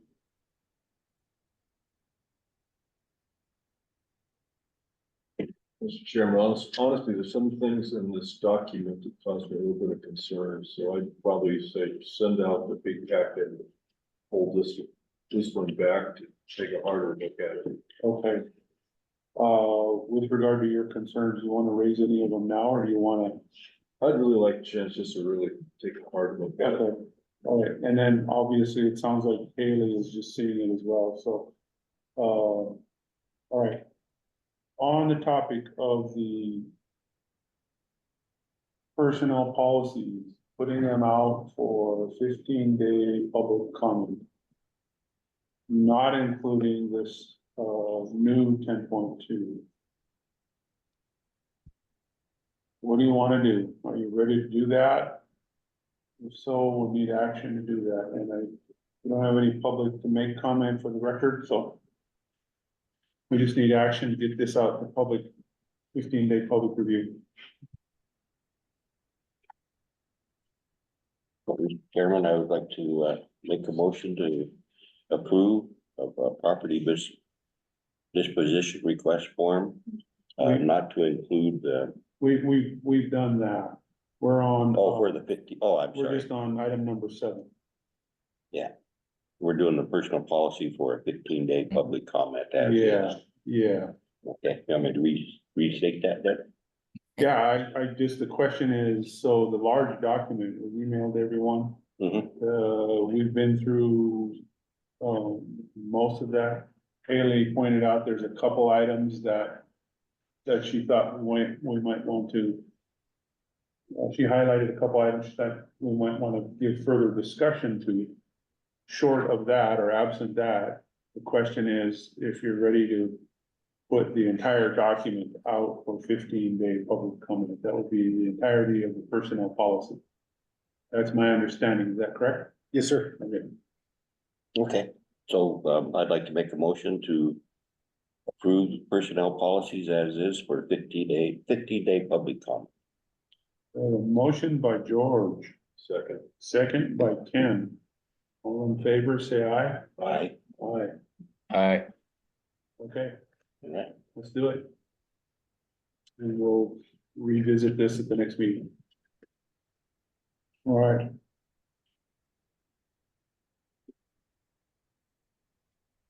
Well, you're doing pretty good. It's only 5:19. We'll get off early today. Next meeting, here is proposed to be April 16. So how are we looking?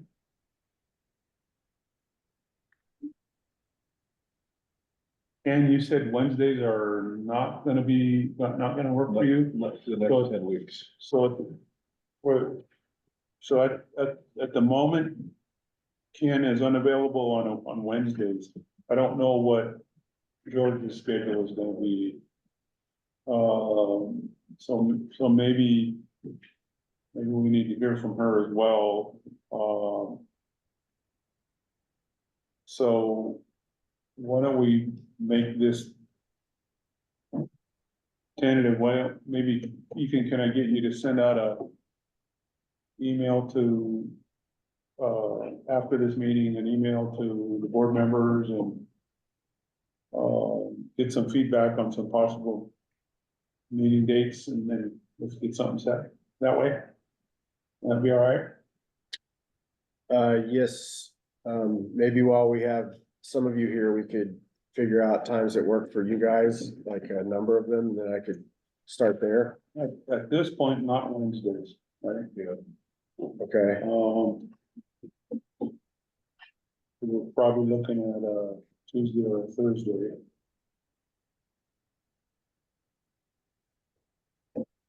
Sorry. Tuesday look good. Tuesday look. So for now, maybe a Tuesday. April 15th. check in with Georgia and Shane. Can we, also visit like, so you're talking a 1 to 5 on, 4/15 on tax day? Yeah. Okay. And then, can we, also discuss the idea of maybe an alternative on, 4/17 from 1 to 5? Yes. 17th, George. Yeah, I'm okay. Roger, any of those dates look all right for you? Yeah, both those dates are okay as far as I know. So tentatively, those 2 dates, one of those 2 dates, let's see where Georgia and Shane are. Also, we're either the 15th or the 17th, not both. Yeah, no, I think we're just trying to come up with some All right. potential Yeah. alternative dates that we can put out there for everyone to consider. Should we go ahead and look, on another week as well? And investigate the 22nd and the 24th, or possibly down the. Do you want to have 2 April meetings? Maybe the 29th? That's a Tuesday. You're on the 29th? Sure. I'm good. Roger, does 4/29, 1 to 5 seem like something that might work with your schedule? I have to check. I know I might be remote then. Okay, You still gonna be in Tucson? I wish, no. I'm not even gonna tell you where I'm gonna be. You'll feel really bad then. Hawaii. You didn't say no. You didn't. Noted. does We could move our meeting location to you. Yeah, yeah. You're welcome to. Yeah, so, tentatively, yeah. Okay, and do you, Roger, is it better if we like looked sooner? Do you wanna do like, back-to-back meetings? Like maybe on Thursday, 4/24, or is, I think you'd be better. I don't think I think we'd be better to space them apart. okay, And so maybe like the 29th and May 1st or something as 2 alternative dates. all right, that sounds great. Yeah. May 1st, does that work for you? I think that's a Thursday, isn't it? Yep, Yeah, I can't do any of your side. Ken can't. Okay, well then scratch that. All right, Enough to work with? Oh, sorry. Go ahead. I'm gonna say if you could still post May 1st, that would be helpful. I might be in a hearing on the 29th. Okay, Okay. All right. We'll get some dates out that we can all respond to, so. okay. Enough to work with? I have 4 dates that I'm gonna throw out there into the board chat, and we'll see how things work out.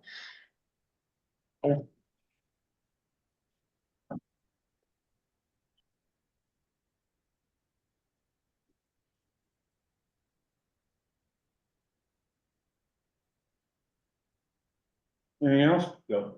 Anything else? Good. Roger, anything else? I move to adjourn. Oh, you beat me to it, so I got a motion and a second, motion by Roger, second by George, Included. and third by Ken, all in favor, say aye. Aye. Aye. All right, Roger, thank you. Yeah, thanks, guys. Thanks, Haley. Thank you. See you all. Anybody else online? If you want lavender.